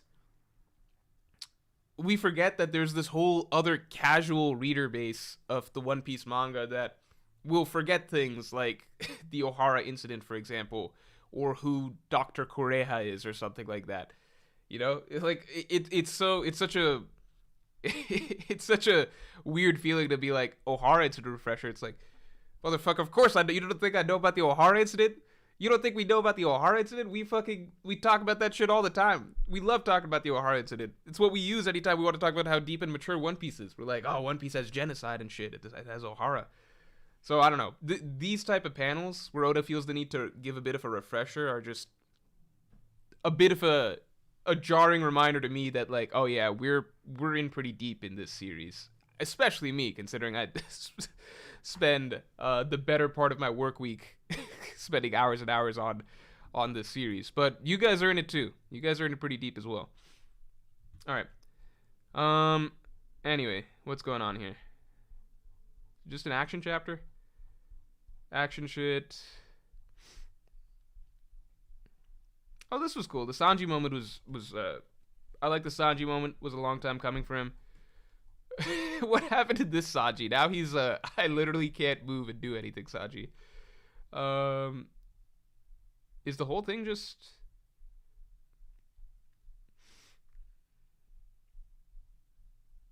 okay? I don't know where to place this. It's a cool chapter. It's just the whole It's just the whole storyline is inconsequential. I mean, it does matter in that we find out that a Vegapunk is a traitor, but we didn't really need this section of the fact that this whole section of the story was pretty easily resolved off screen. That's how inconsequential it was. I think that says a lot. Scream G, that's funny. C or B? I'll do a poll for it. I'll do a poll.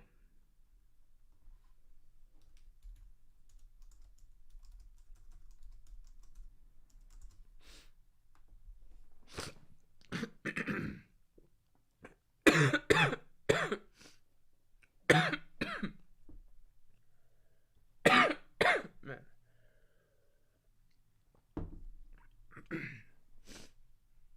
Oh, this is a tight one. All right, get your votes in because this one's really tight, so your vote counts. This is not like the presidential election. Your vote actually matters here. We're going to call this in 5 seconds. 5, 4, 3, 2, 1. All right. Let's go in and see. Does it belong in C? I don't know.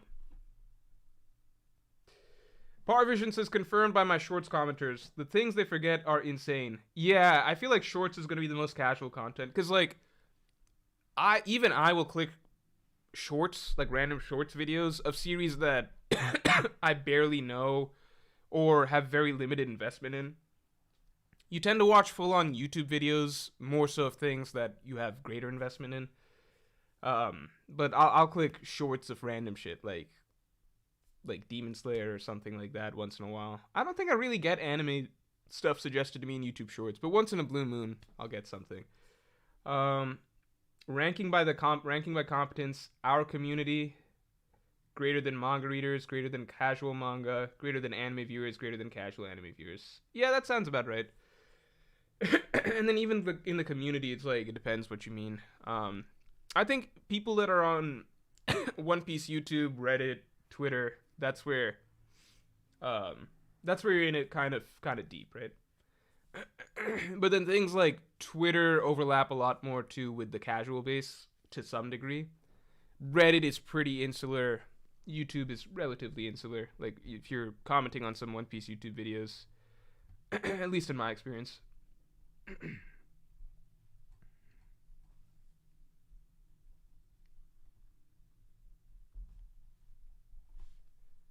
All right.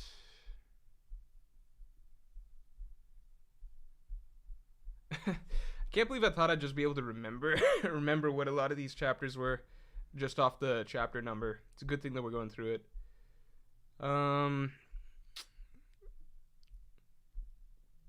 Really just the big chapters. Oh man, I forgot about this. So this is the scene that we okay. So this is where Bonnie just learned about her 10th birthday line. Interesting. Okay. Yeah, it's gonna be so much fun rereading Egghead. This is gonna be a great one to reread.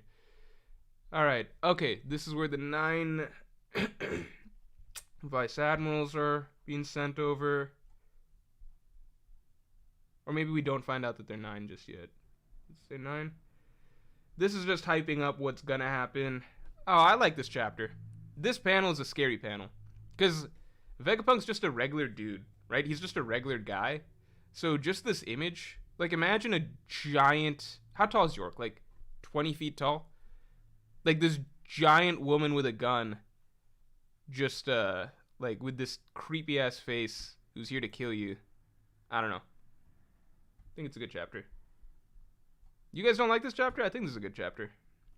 I think this is A or B.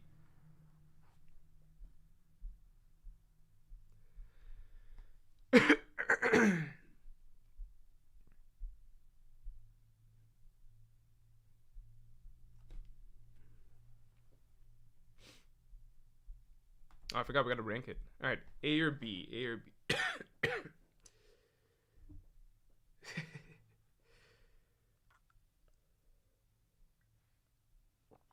I'm gonna put an A. York is okay. I think I can't view York in a certain light just because she shits all the time. You know, that's what she's doing 24/7. Just the mental association of York with that. She is objectively like like if we didn't know that about her, then yeah, she her design is yeah, she's got a hot design. But because we do know that about her, it skews my mental image of her a little bit. All right, 1079, easy S. 1080, easy S. Oh man, should I take a cough drop or something? What's going on?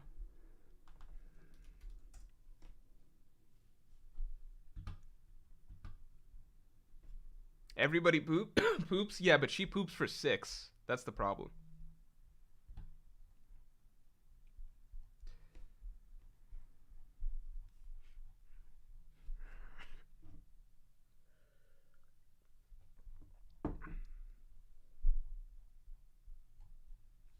This is an S, right? I feel like we're just gonna hit a...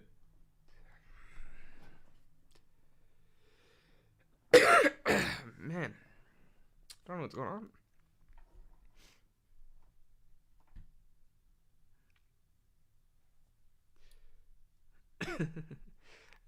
Maybe that's why she turned to the dark side. Okay. Okay. I might actually have...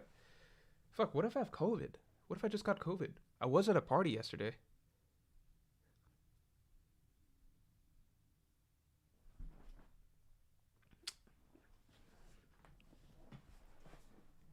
I don't think the symptoms show up that fast, right? Okay. Oh my god. All right. Here's what we're going to do. I think, 1, I'm going to have to go get some more water. 2, I'm being too liberal with the S, A, B, C tier. So I think we're gonna need to make an SS tier or something like that. I gotta get water. I'll be right back.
All right. Took a cough thing, so hopefully that helps. All right. So, oh my god, it's not helping. All right.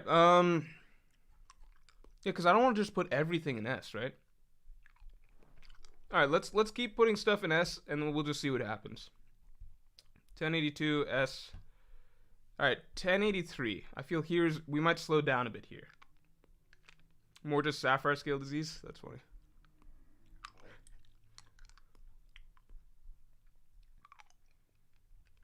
Okay. I don't think anything crazy happens here. So I think this is an A, right? I think this is an A. So 1083, I think we can put an A.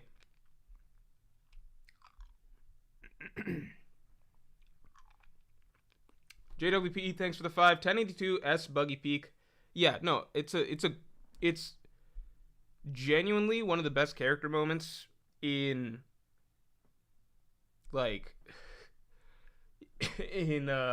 one of the best character moments for a side character in like all of post time skip.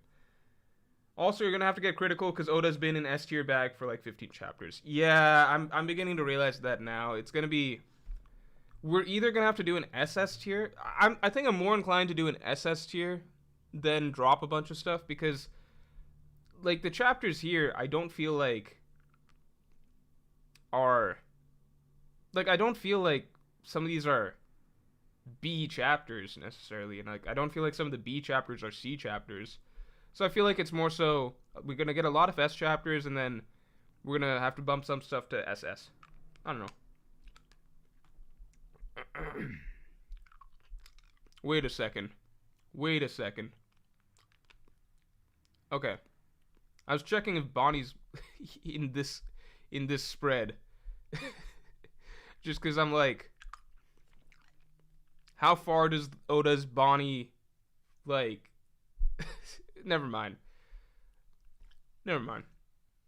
It's a conversation for another day, which I've said before, but it just is. All right, let's see. So shit happens here. I think this is an A or an S, right? What's 1084? A or S?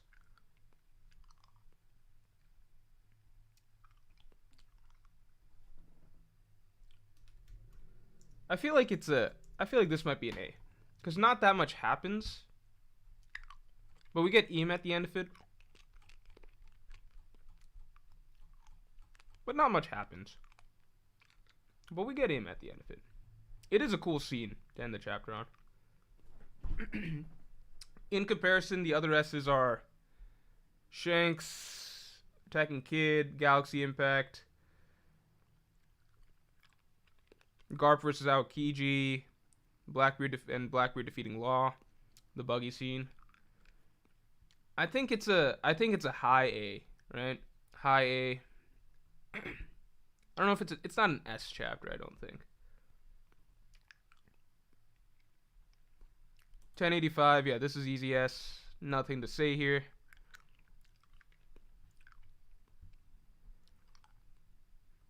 (1086) was the recap chapter, where they're basically talking about it with the Revolutionary Army, right? So, oh, and there was this shit. Oh, this was epic. Finding out the Goroseis. I kind of want to call this an S too. Just finding out their names almost makes this an S.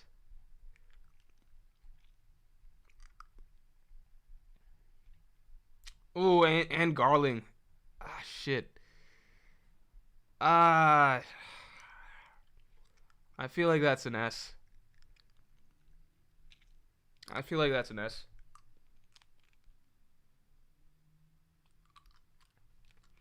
Do we have any dissenters for 1086? Also, let's get the stream likes up to 400 real quick. Right? S but not SS? I would agree. We'll go back through after this and figure out the SS. Okay. Oh yeah, this chapter. This is a great chapter. This is an S, right? This is an S, and then the next one's an S. This is too easy. Holy shit, this really was a great year for One Piece.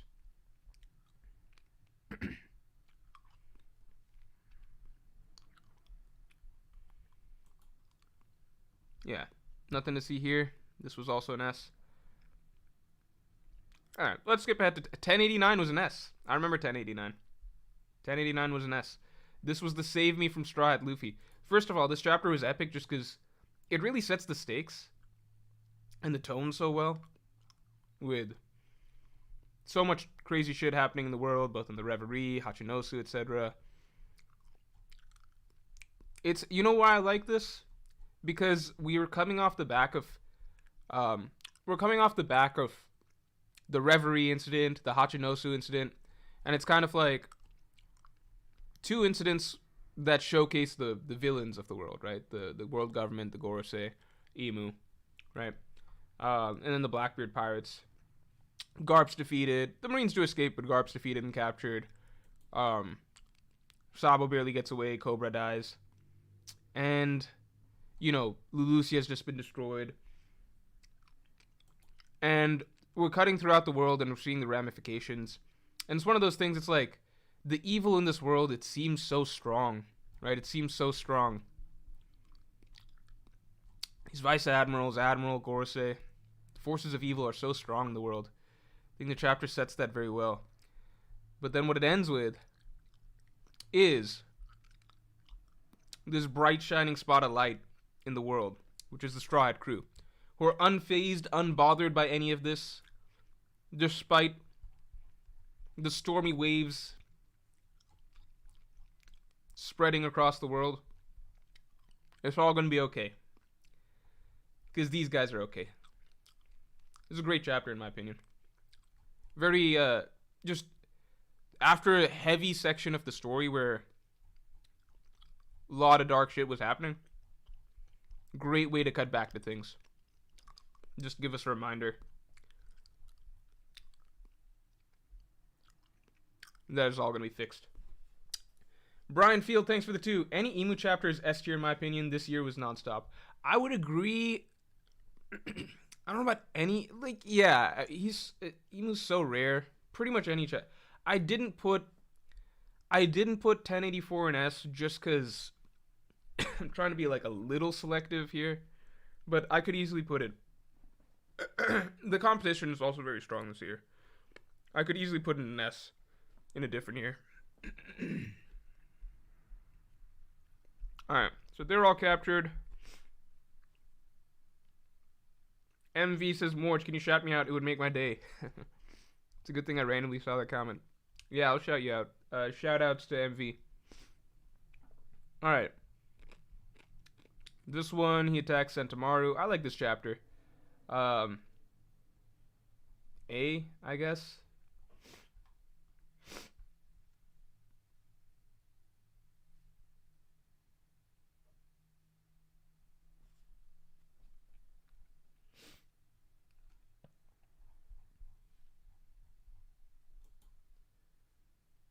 Alright. This is yeah, this section, I think this next little section of the story is good, but it's really once the Saturn and Kuma stuff takes off that it goes back to being great. I would say this is also an A, right? I think. And then I feel like the next one is also. Oh, you guys think this is a B? I guess I like the Kizaru Sentomaru stuff. Let me do a quick comparison. It's 1091. I don't even remember what happened in these two chapters. You guys don't think that's A? You guys think B? I'll put it in B. I can put it in B just to clear things up a bit. Okay, then the next chapter, Luffy and Kizaru start fighting. Oh, and Kuma's in Marijua, which is also cool. I feel like this chapter's an A, right?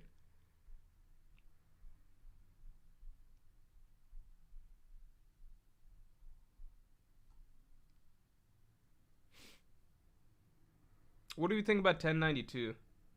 Too many an A? Yeah, but I feel like they're good, like, how do I say? To me, it's pretty simple. Like, A is a good or very good chapter. Like, to me, A means a good chapter, right? B is an average chapter. C is like an okay chapter. And then D is just bad. And then S is a great chapter. And then I think what we're going to do with SS is just the phenomenal chapters, right? So to me, most of these chapters are good chapters, which is why I'm putting them in that, you know? 1092.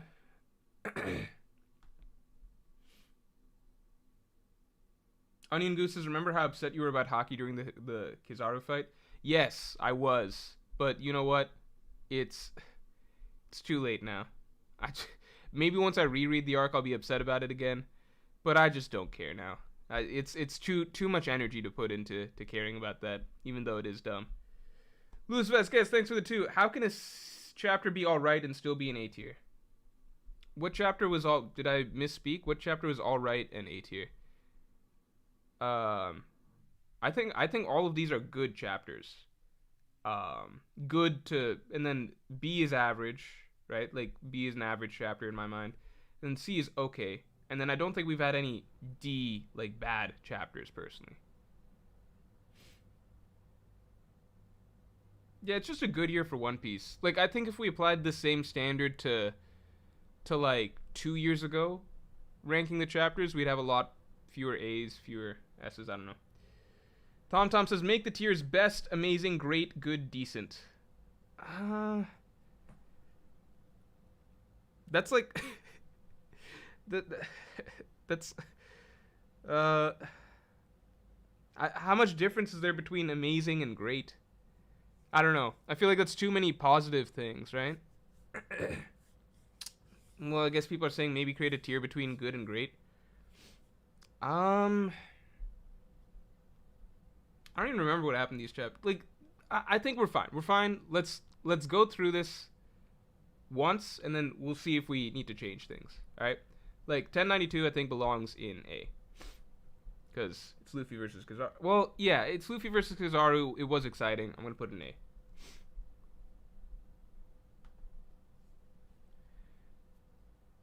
$10.93. 1093, I think, is the most creative chapter of Luffy versus Kizaru.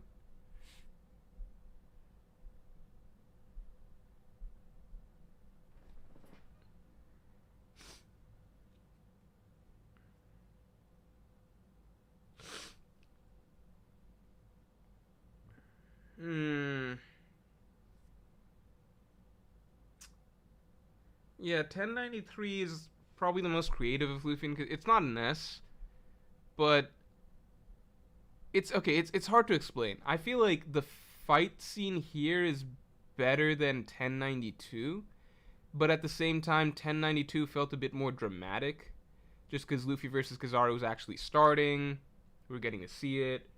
You had the Gear 5th moment at the end. So I kind of want to put 1093 in B. Does that make sense? because on the one hand, it's the best chapter of in terms of the actual fight of Luffy versus Kizaru in terms of what they're doing. But at the same time, overall, I don't think Luffy versus Kizaru was that good. So it was almost an underwhelming fight to a degree. And the previous chapter, at least, it felt a bit more dramatic. I'm gonna put it in B. Okay. Moving on. Is this the... Yeah, this is the Saturn chapter. Chapter, easy S. Easy S. Okay, so this is an S. Oh, and then the Kuma shit starts. Okay. So this is an S. 1095, I think, is an S. That's the start of Kuma's backstory. Yeah, I think 1095 is an S. It's the one where his parents die. 1096 is an S. This is the Rocks Pirates one. Seeing all the Rocks Pirates is insane. The idea of the fight is better than the actual fight, yeah. Yeah, Rocks Pirates chapter, insane. Okay, then 1097, I think we slow down a bit. I think this is a simpler chapter. I think this was a B. I think, in my opinion, this is a B. Yeah, it's a B chapter. Then 1098, of course, Genie's death is an S. Yeah, we'll get to an S+. We'll get to an SS. 1098 is an S. Then 1099, I think we get a few relatively quiet chapters. Nothing crazy. I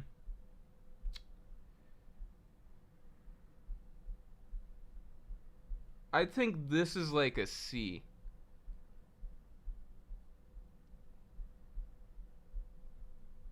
It's a C or a B, right?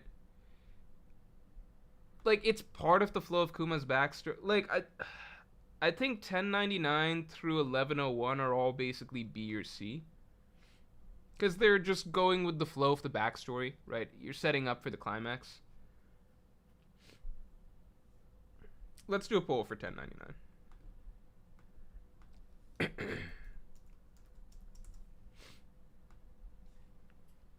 Like, remember, C's not bad. C's just okay. B is average, C is okay. Okay, people want it in B. We can put it in B. It does feel disrespectful to put stuff from Kuma's backstory in C. But it's not saying it's a bad chapter. It's just a chapter that's, there's not a ton going on in it. I'd say 1100 is also a B.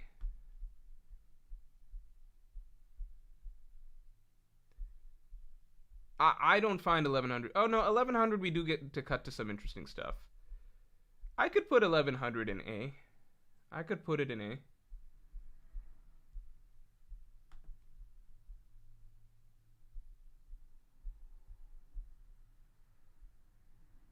Yeah, okay, what do we want to do for 1100?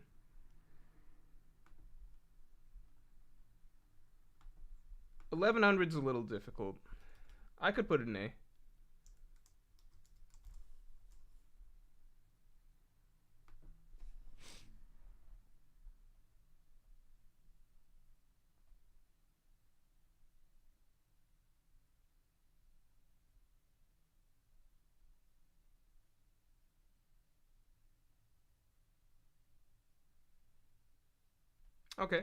Okay. 1100 in A. 1101 was cool. I think I liked the Bonnie moment a lot at the end. I think 1101 I put A. It's the most Bonnie focused of the chapters. And did a lot for her character. So I'll put 1101 in A.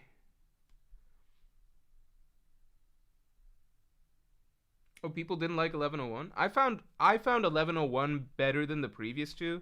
Because I feel like the previous two were... I don't know. They were filling in gaps, I feel. Whereas 1101 to me was really important for the actual character of Bonnie. I don't think 1099 or 1100 did that much more new for Kuma. It was more just filling in gaps for me. So that's why I don't rate those two as highly. And then 1102 is obviously S. Probably chapter of the year. Exo, thanks for the 10. Van Augur will kidnap Vivi from Egghead. Vivi from Egghead? Reread what Igaram told Vivi. Oh, okay, I see. But yeah, I see what you're saying. Okay, hold on. So he mentioned a meteor, a bird, and I think a sniper. I forget.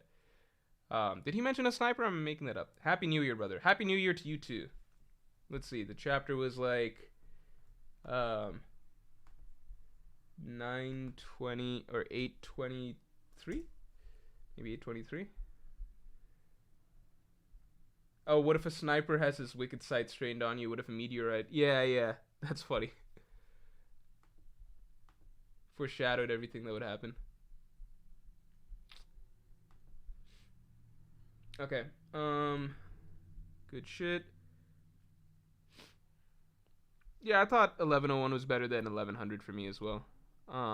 Again, I think I would put 1100 probably in B, and 1099 I would consider for C, just because they're not really interesting to me character wise.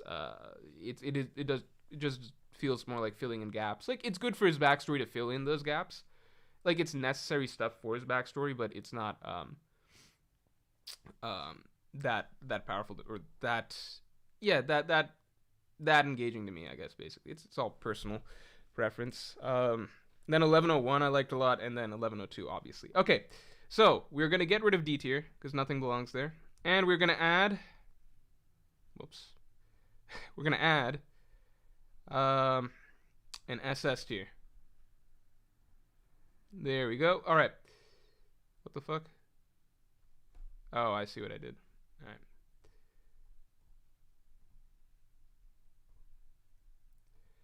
All right, there we go. All right. And now we will move things from... God damn it. We will move things from S tier to SS tier. And that is the way we'll do it. And then at the end, we'll vote for the best chapter of the year. 1103 should be here, but it's just... it wasn't part of this list. It did come out this year. Where would I put 1103? I would probably put 1103 in, like, A or something like that.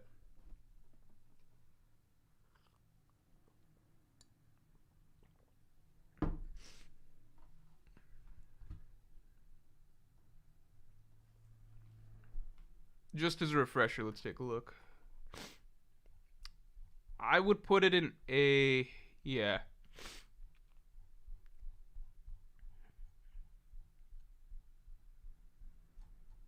Okay. Maybe S. Maybe S. I don't know. A or S. I don't know.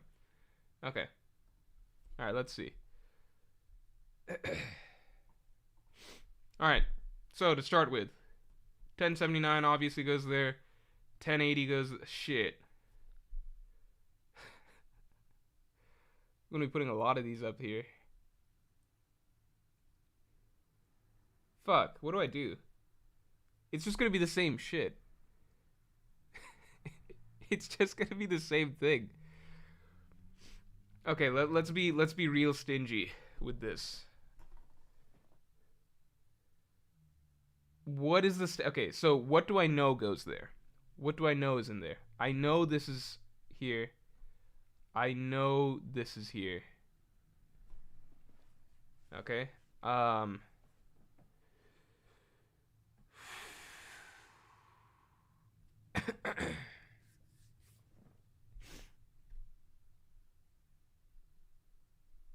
What's the standard for this?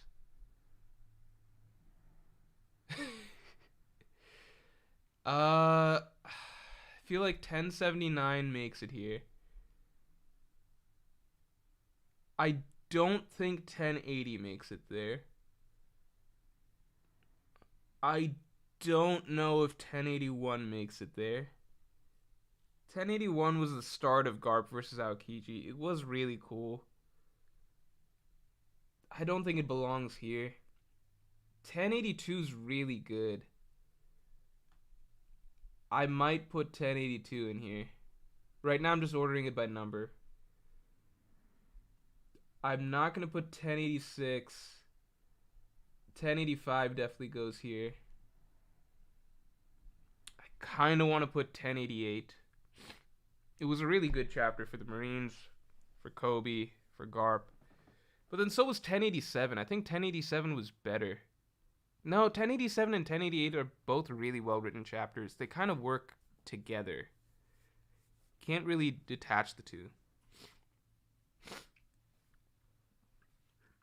Like 1087 is a very well written chapter.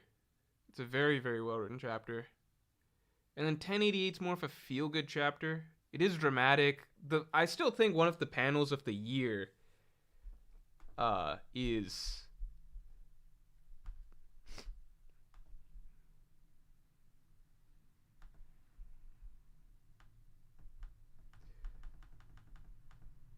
I feel like this is like one of the panels of the year. Like this is a phenomenal panel.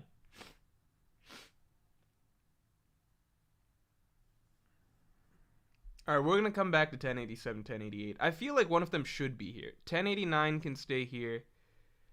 I feel like 1094 is pretty freaking awesome.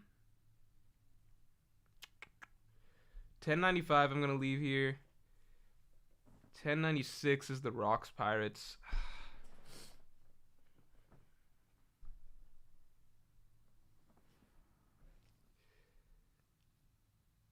I don't know if 1082 is SS. But then I don't know. This is too difficult. This is definitely too... Okay, I know 1080 stays here. I know 1081 stays here. I know 1086 stays here. I know 1089 stays here. I know 1085 stays here. 1096 was fucking awesome, man. I gotta put... I feel like 1096. Right? 1096 we put here. And then what else? Yeah, the tricky thing is 1087, 1088. These are the two difficult ones. These are the problem children.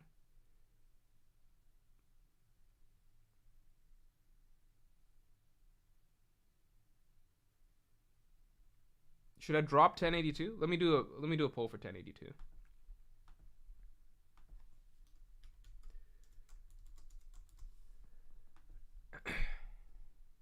I really like 1082, but I don't know.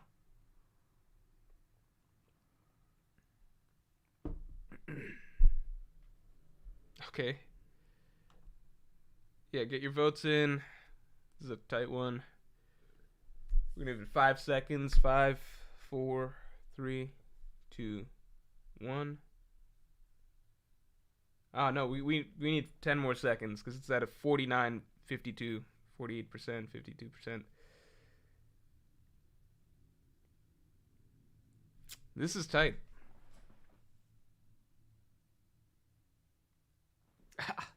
I'm gonna give it. Yeah, I'll just let some more votes come in. This is really difficult.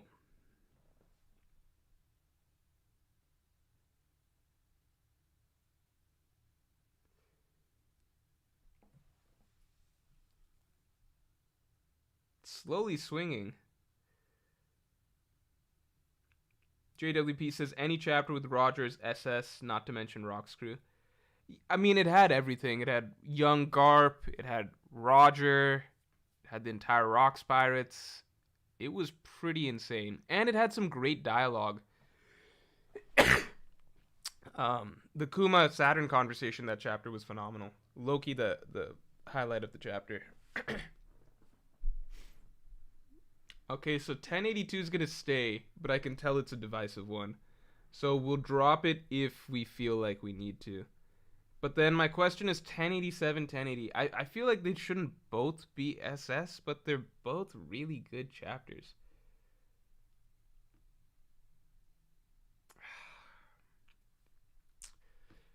Okay, first let's do which one's better, 1087, 1088.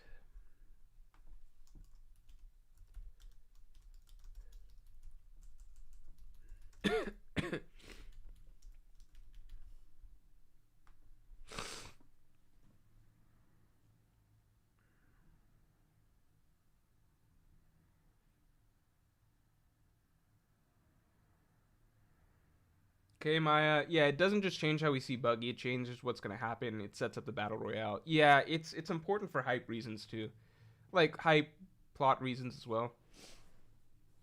Oh, see, even this is tight. Just between these two.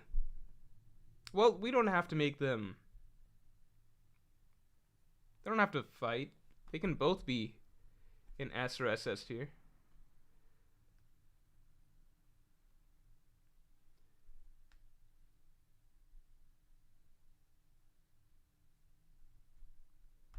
Okay, let's start with this then. It's 1088 SS or S?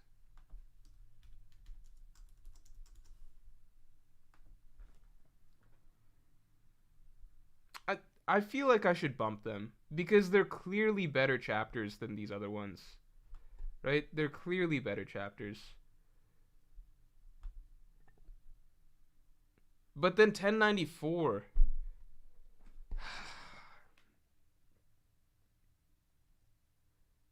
1094 is pretty cool too. Like, we were freaking out when 1094 dropped. We might just be more used to Saturn's appearance now, so his introduction didn't, like, we're not as inclined to want to bump it, but let's see.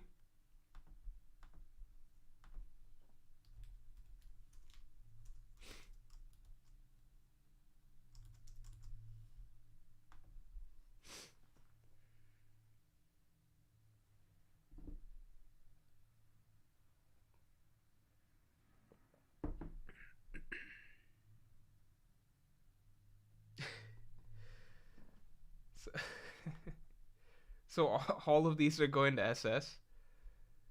All right. Well, it's getting closer now. It's getting closer.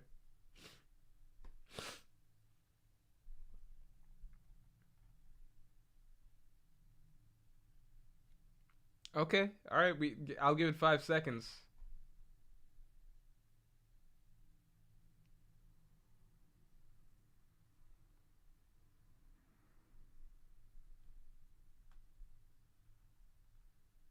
All right. All right. We'll put it there. All right. So if we say okay, just to keep track, right? Let's put some terminology to it, which I should have done from the beginning, but good, average,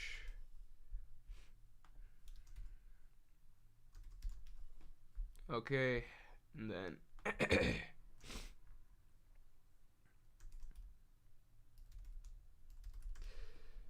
okay. So 1079 is phenomenal. I think 1082 is a okay. 1085 is a phenomenal chapter. 1087 is phenomenal. 1088 is phenomenal. 1094, yeah. 1096 with the rocks parts, yeah. 1098, of course. 1102. I think 1082 is the weakest one here. The more I look at it, I think it's the weakest one here. I think if we gotta drop one, I will drop this one. But it is a pretty damn great chapter. Okay. And yeah, I think it's time to vote on chapter of the year.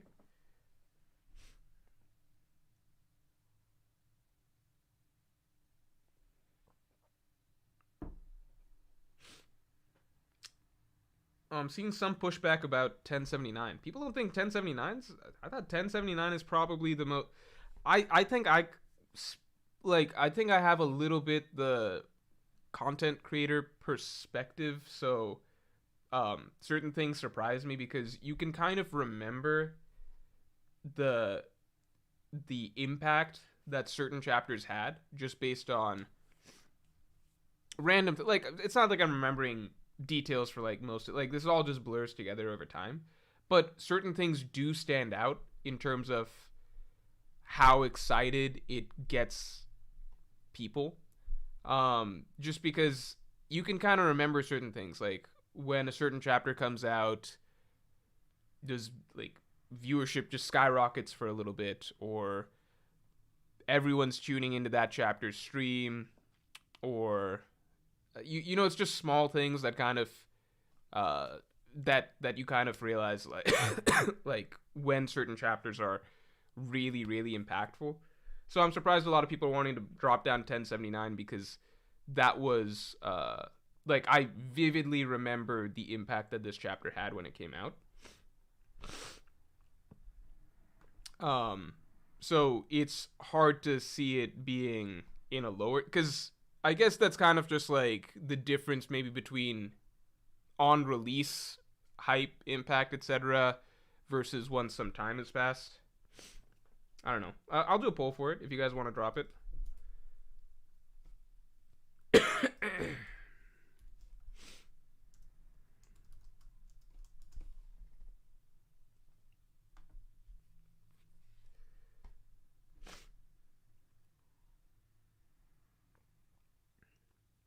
Jacob says, keep it there, Morj. The community was in chaos and viewership was at an all time high.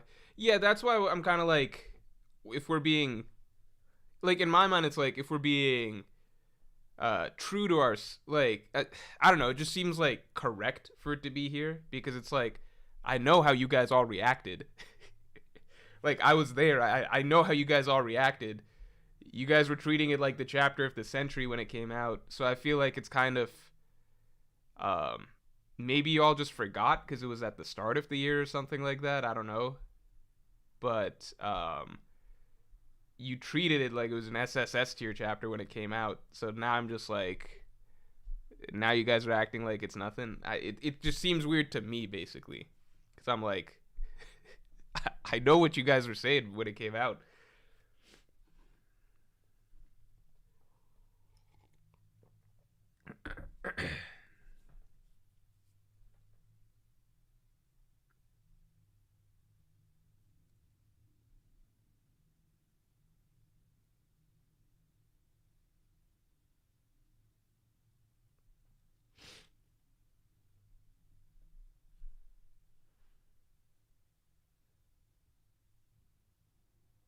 Probably Hister with a good question. What do you think about Rick and Morty season 7 BTW? So I kind of fallen off the series a little bit because I thought the writing had gotten really bad for a lot of, like, just straight up not funny for a lot of it, with randomly some serious gems thrown in here and there. Like, I still think I think season 5 is the worst season of Rick and Morty. Uh, Season 5 is probably the worst. Yeah, probably the worst season of the show. But the finale of the last episode of season 5 is, I think, maybe the best episode of the series, just totally randomly.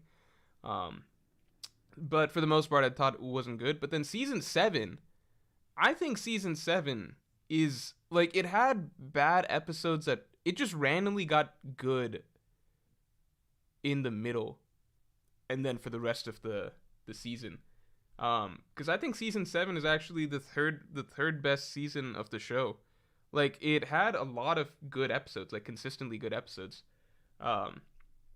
Like, the season finale was really, really good. Like, really, really fucking good. The season finale is really good.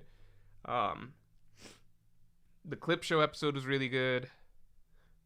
The team up episode was really good. If you guys know what that one was, I thought the season, like, it had some really bad episodes, but it had the most good episodes that I've seen in a season in a long time.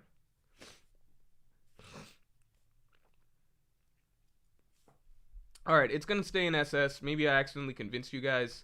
To me, it's just like hard not to put it in SS because I'm like, if the chapter, like, if everyone's screaming that it's the best chapter when it comes out, and then, you know, fast forward like a year later and people are like, "Ah, we never said that," then I'm like, yeah, you did. JWP says the spaghetti episode and fear episode were peak cinema. Yeah, I like the spaghetti episode quite a bit too. Yeah, the fear episode was phenomenal. Fear episode might be like one of its. I could see someone saying that the fear episode's like its best episode, even. You know, it was a really, really good episode. It's nothing like any of the episodes before. The fear episode was really, really good. Anujagrawal, thanks for the 2. 2023 is what restored my faith in One Piece final arc. Yeah, it definitely has done a lot for. I think the Kuma backstory was a huge, huge, huge. Like, so many things throughout this year really, really made me feel like we might be entering the best saga of One Piece, the best storyline. Like, even just so many of these chapters, like the way he rode Buggy, the way he wrote this whole sequence with the Marines, right? So much, and so many of the plot things coming together, so much of the excitement with Saturn, Emu, etc. But the Kuma chapters really, really just took it to another, like, took my faith to a whole new level. I'm just like, holy shit, man. It's still getting better. Like, in some aspects, the series is still getting better.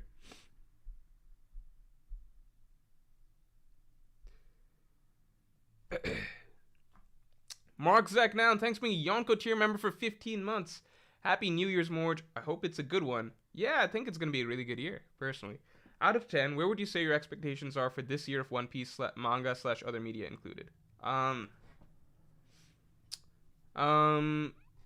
I feel like it's hard to match this year with all of the things that happen. Like, we got the Egghead art. We got probably the best backstory in One Piece just came out, along with all these other really great chapters, right? So manga was great. The One Piece live action, obviously phenomenal. Like, at least the impact that it had for the series. The new anime being announced. I think that this was not a replicable year necessarily for One Piece. I imagine the rest of this arc and Elbaf will still be very, very good. If it can top Egghead, like if this year can top, if 2024 can top 2023, that's an insane bar to hit for One Piece. But it's definitely possible because I don't know what Oda's got planned for the finale for Egghead. It's probably something really great.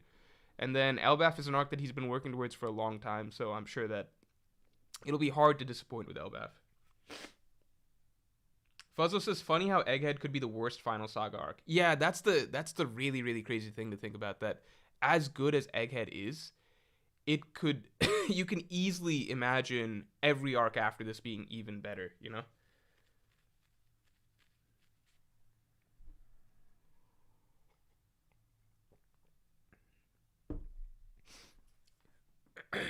All right, so it's time to vote on the best chapter of the year. I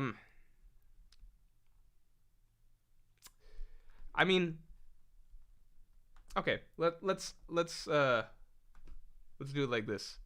So I want to order the top tier. All right, so we'll do some voting. First batch. So vote on your favorite here.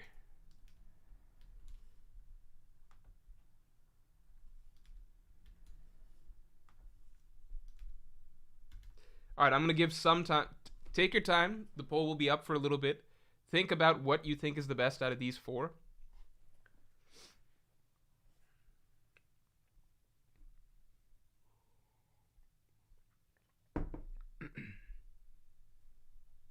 So we got the Shanks defeating Kid chapter. We've got the Emu Gorosei abilities reveal chapter and the Death of Cobra. We got the 2 Hachinosu chapters. Oh, this is really tight. Okay, this is not the best way to do it. Because it's just gonna be really close. No, I'm ending this poll. We're gonna do it a better way. Okay, let's try doing one by one to start with.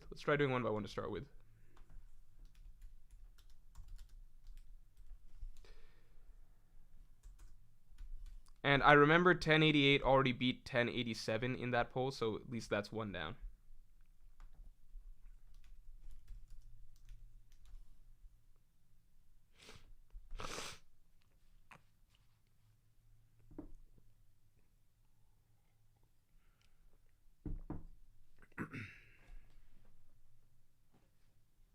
Okay, so it seems like 1085 destroys 1079. I'm just gonna pit 1079 against 1087 real quick. These polls are gonna go. You got to make snap decisions for this one.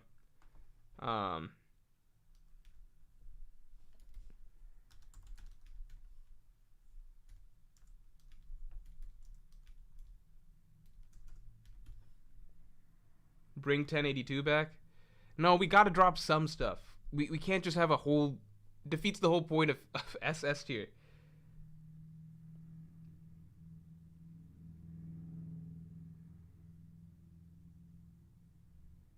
Oh, this is tight.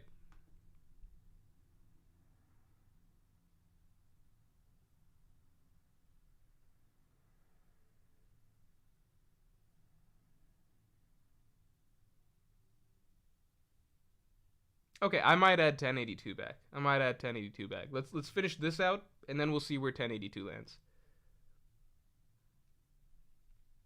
Okay, looks like 1087 edges it over 1079. So we're moving stuff along. Okay, let's try 1085 versus 1085 versus 1088.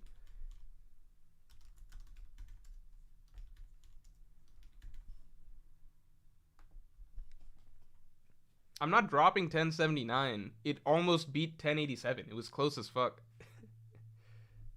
We'll do 1082 versus 1079 in a bit.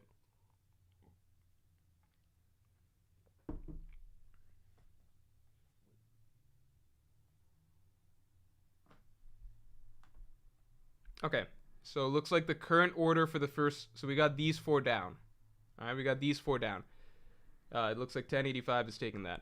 All right. Now it gets interesting. 1094. Let's see where 1094 falls. 1094. We'll put it against 1080. We'll put it against 1088 first.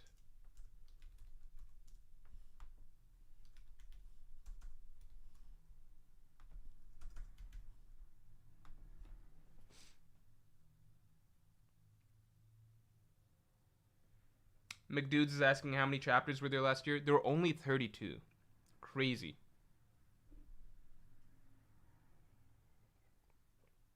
Oh, this is a tight one.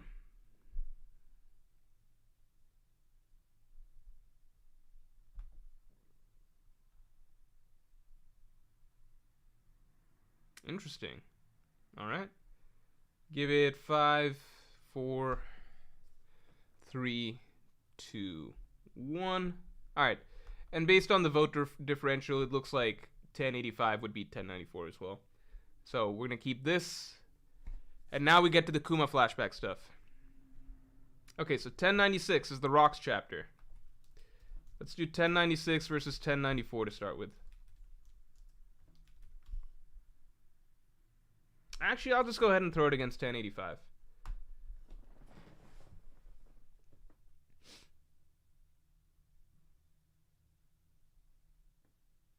Whew.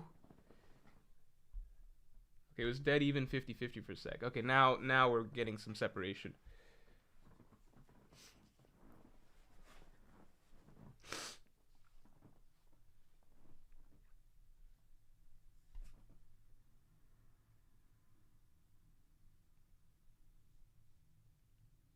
All right, this one's also pretty close.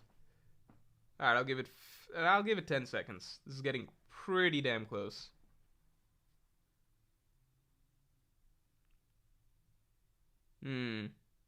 I think there's no wrong I'll give you guys my rankings once you guys finish up your poll.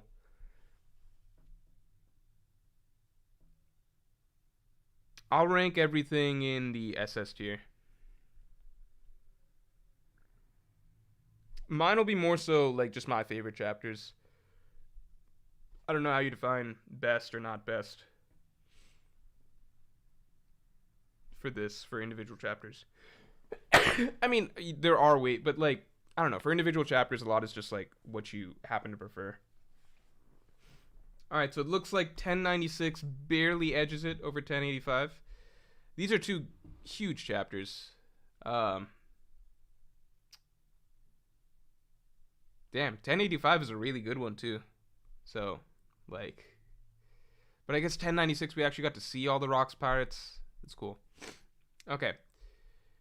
Now we get to the big guns. Let's see it.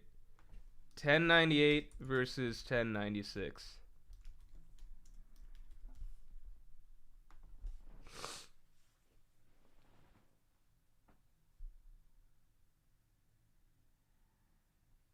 We will bring 1082 back when it is time.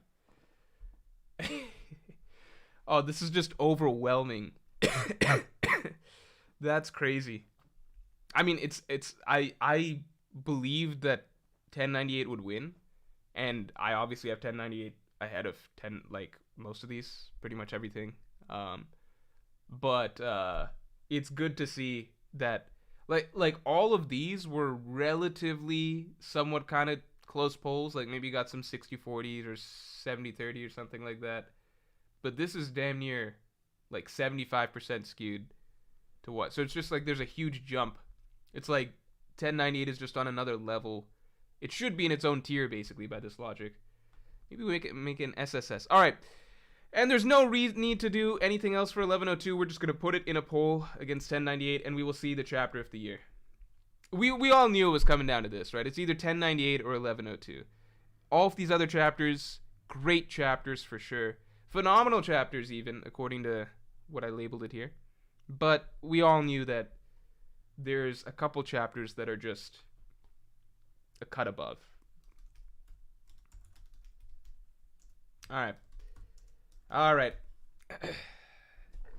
So I want everyone to take a moment and think. We're gonna pull the chapters up. All right, for dramatic effect. So, 1. This chapter features probably the darkest thing that's ever happened in One Piece. 1098. The death of Ginny.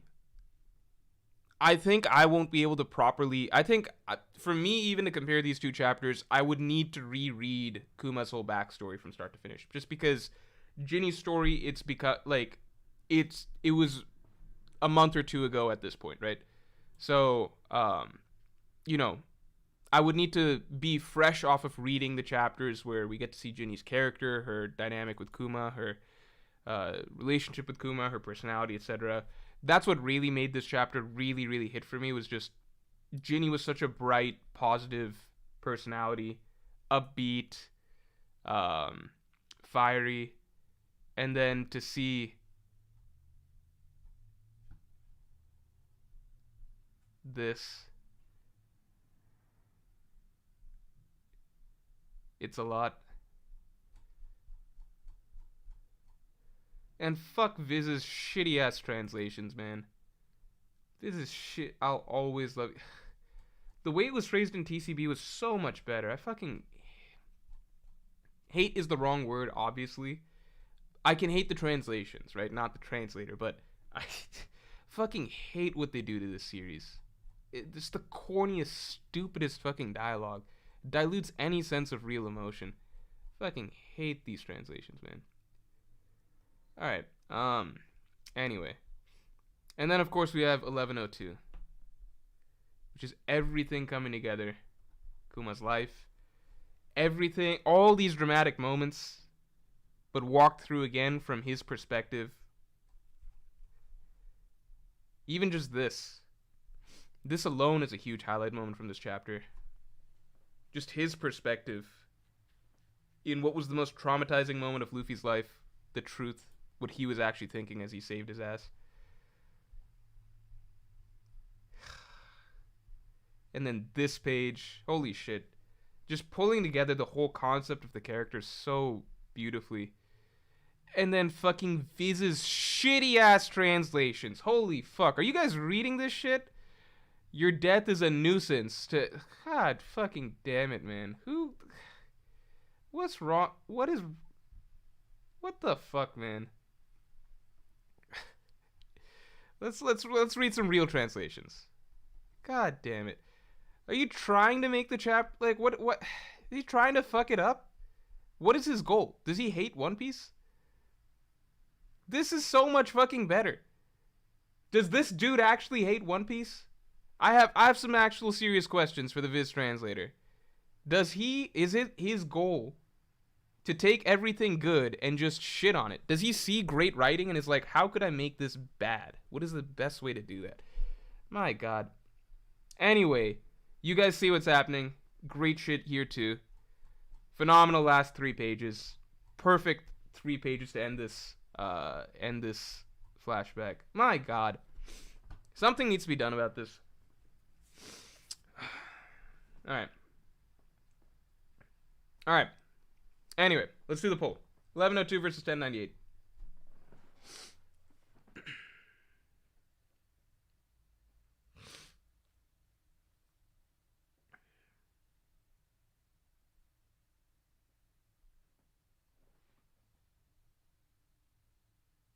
Yeah, Yokai Gota basically explains it fairly well. Holy shit, 1102 is just stomping 1098 like that? Damn. I thought it would be closer. I feel like if people reread the flashback from start to finish, I think there is some recency here as well because 1102 just came out. I think when Ginny's chapter first came out, it was really, really striking, really, really jarring because it was just so fresh and we didn't know Oda would go there. Just what happened to her was so sad. And we were fresh off of our memory of like of her and who she was, you know? So I think 1098 would put up a better fight if everyone had just reread that chapter. But I still think I would agree that 1102 is the chapter of the year. I just think it's a bit closer than this 80-20 split personally. But yeah, I would agree that 1102 is the chapter of the year. And not just the chapter of the year, maybe like easily one of the best chapters in the entire story, you know? Easily one of the best chapters in the entire story. Yeah. I thought it would be a little closer, but that's crazy because, like, if you guys remember, 1098, all of these were relatively close, 1096, 1085, etc., etc., and then 1098 just gapped 1096 by a gigantic margin, right? It was like just a huge gap in votes for that, right? It was overwhelmingly considered better than all of these other chapters. And then and then it was kind of like always a bigger fish. Then 1102 gapped 1098 in exactly the same way, where there's just a gigantic disparity in how much better people thought how many people thought 1102 was better than 1098. So that's pretty interesting to me. You don't really see things that decisive. Like, just the fact that these two chapters are so decisively way ahead. Like, 1098 alone is way ahead of everything else in the year. And then 1102 is even further ahead than 1098. That is insane to think about. Just the quality of writing for these two chapters. And that Oda was able to top what he did with this chapter. Like, so many people were freaking out over 1098. Like, this is the best chapter in One Piece, the best chapter Oda's ever written or whatever. And then Oda topped that by a huge margin in many people's eyes just a little bit later. K Maya, thanks for being a Yonko tier member for 5 months. Crazy part is 1098 was the unfinished sketch chapter. Yeah. I mean, and I said at the time that it's because Oda went so hard on the shading for that. He went hard on the shading in 1102 as well. I think it was even more, like, he was probably still getting used to it with 1098 and everything like that, but it wasn't, I don't think it's because he's, like, sick or injured or something. Like he is obviously got his health issues, but really I did feel like it was just because he was trying his best to go artistically to a different level than he was used to. Okay. JWP, thanks for the 5. I think the Kuma running panels say it all. Yeah, the Kuma running panels really do seal it, because it's just, that's the memory I will always have burned in my brain when I think of the Kuma flashback in general. And it's such a creative way to encapsulate everything that Oda was trying to do with telling this character's life story. Because like, what I've always felt with this stretch of panels is that it feels like it's done like an anime scene. You know, this character running through a field, through his different phases of life, and then you're getting these images of the characters that he's kind of running to at each stage of his life, right? It feels like an anime montage more so than a manga chapter, which is, I think, what really makes this stylistically very, very unique and a great idea to fit the whole story of him together for us one last time, just so we understand everything that he was and what he represented and the tragedy of what's happening right now as he, makes his last sacrifice. Yeah, it's very, very cinematic. It is probably, this is one of the most stylistically greatest pages that Oda's ever done. Arguably the best stylistically that he's ever done. It is very, very cinematic, very, very, like, very much, like, you could see it happening in, like, it plays out like an anime scene, like an animated scene, or like a film sequence. Anime scene probably a bit more, just because It's harder to do this type of thing even in film, but it just, I don't know. It this single page, I think, um takes on a life of its own in my mind, because it's just such a step above what Oda's done with any of these backstories in terms of concept to execution. Yeah, and I think different pages hit people differently. For me, it was this page and then Vegapunk's words, and then I went back and read this page, and then went back and read Vegapunk's words, and that little loop made me break down crying. And then this stuff was always obviously really good. I didn't like the happy 10th birthday thing, for whatever reason, didn't hit me that hard. But I understand for a lot of people that was the most emotional part of the chapter. But yeah, this little loop of like seeing everything and then understanding what Oda's getting across here with Vegapunk's words, and then thinking about that. But yeah. Oof says I'm crying again. Morj, you will pay for this. Hey, blame Oda, man. Okay, if you don't want to cry, then just read. There's a simple solution for that. If you want a cold, unemotional reading experience, if you don't want to cry at all, if you don't feel like crying today, just read the Viz version of it. It'll make it a lot easier. Your death is a nuisance to every person. Does this dude even know the fucking, like, definition of the word nuisance? This is actually pissing me off. Your death is an... What the oh, God. That's... Oh, my God. He doesn't know English. I don't care how well he knows Japanese. He doesn't know English. God damn it, man. Anyway. So there you have it. These are our chapters of the year. If I had to give my quick personal ranking, right? I'm just gonna rank the top whatever. Oh, I promised I'd do 1079 versus 1082. Here, we can do that. Yeah, let's do 1079 versus 1082.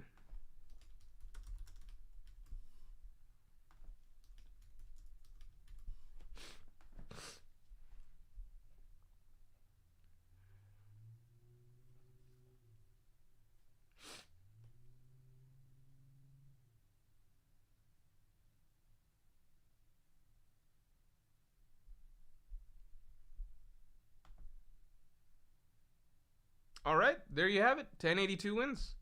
Okay, so I guess my feeling on this is basically, um, it hasn't won. Yeah, we haven't given it that much time, but it feels like the gap is enough. All right, we're gonna call it there. Okay, my feeling on it is, this is just me, right? This is just me. I would rearrange to, someone memorize this real quick. Memorize what the order is right now. I would rearrange it to something like, I think I still got 1102, then I got 1098, then I think I got 1088, 1087, 1088, 1087, I think I got 1096, yeah. Then I would probably move, I think I'd move 1082 up. 1085, 1094. This next four is really hard to rank. Next four is really hard to rank. Because I would have, like, it's hard for me to compare certain things. I would put 1079 above 1094, but I think I'd also move 1082 up.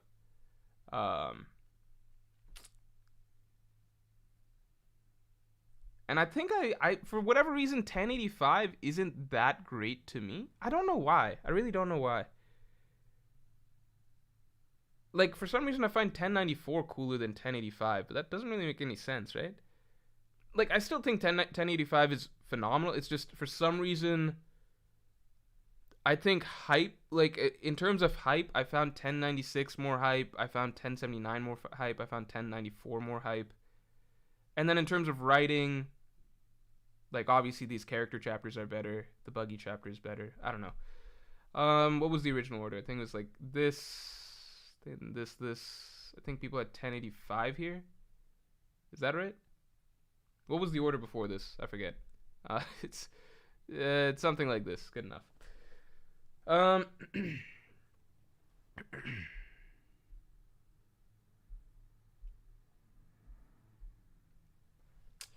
JP, thanks for the 10. Isn't the nuisance thing a play on the word, since Kuma said, I wonder how much of a nuisance I was? And then Vegapunk is saying basically the only nuisance is your death causes your great. Yeah, okay. But, so I did see that on Skim here. That's fair. But he also chose to do this word choice of nuisance here, whereas TCB chose to do, what did they choose to do? Something along the lines of was there trouble, etc. I don't think, like, because he chose to go with this train of repeating this word, which no matter how you spin it, makes this final phrasing of it just seem somewhat ridiculous and not, at least to me, it doesn't carry any degree of power at all. Your death, like saying your death is a nuisance to every person who's ever known it. Like, choosing to go with this word, this phrasing in the first place to carry it over here, because this is where it really matters, right? So you work backwards with what's going to be the most powerful thing to say here, and then begin your phrasing with that. So, there's just no way to spin it. This is just a ridiculous line.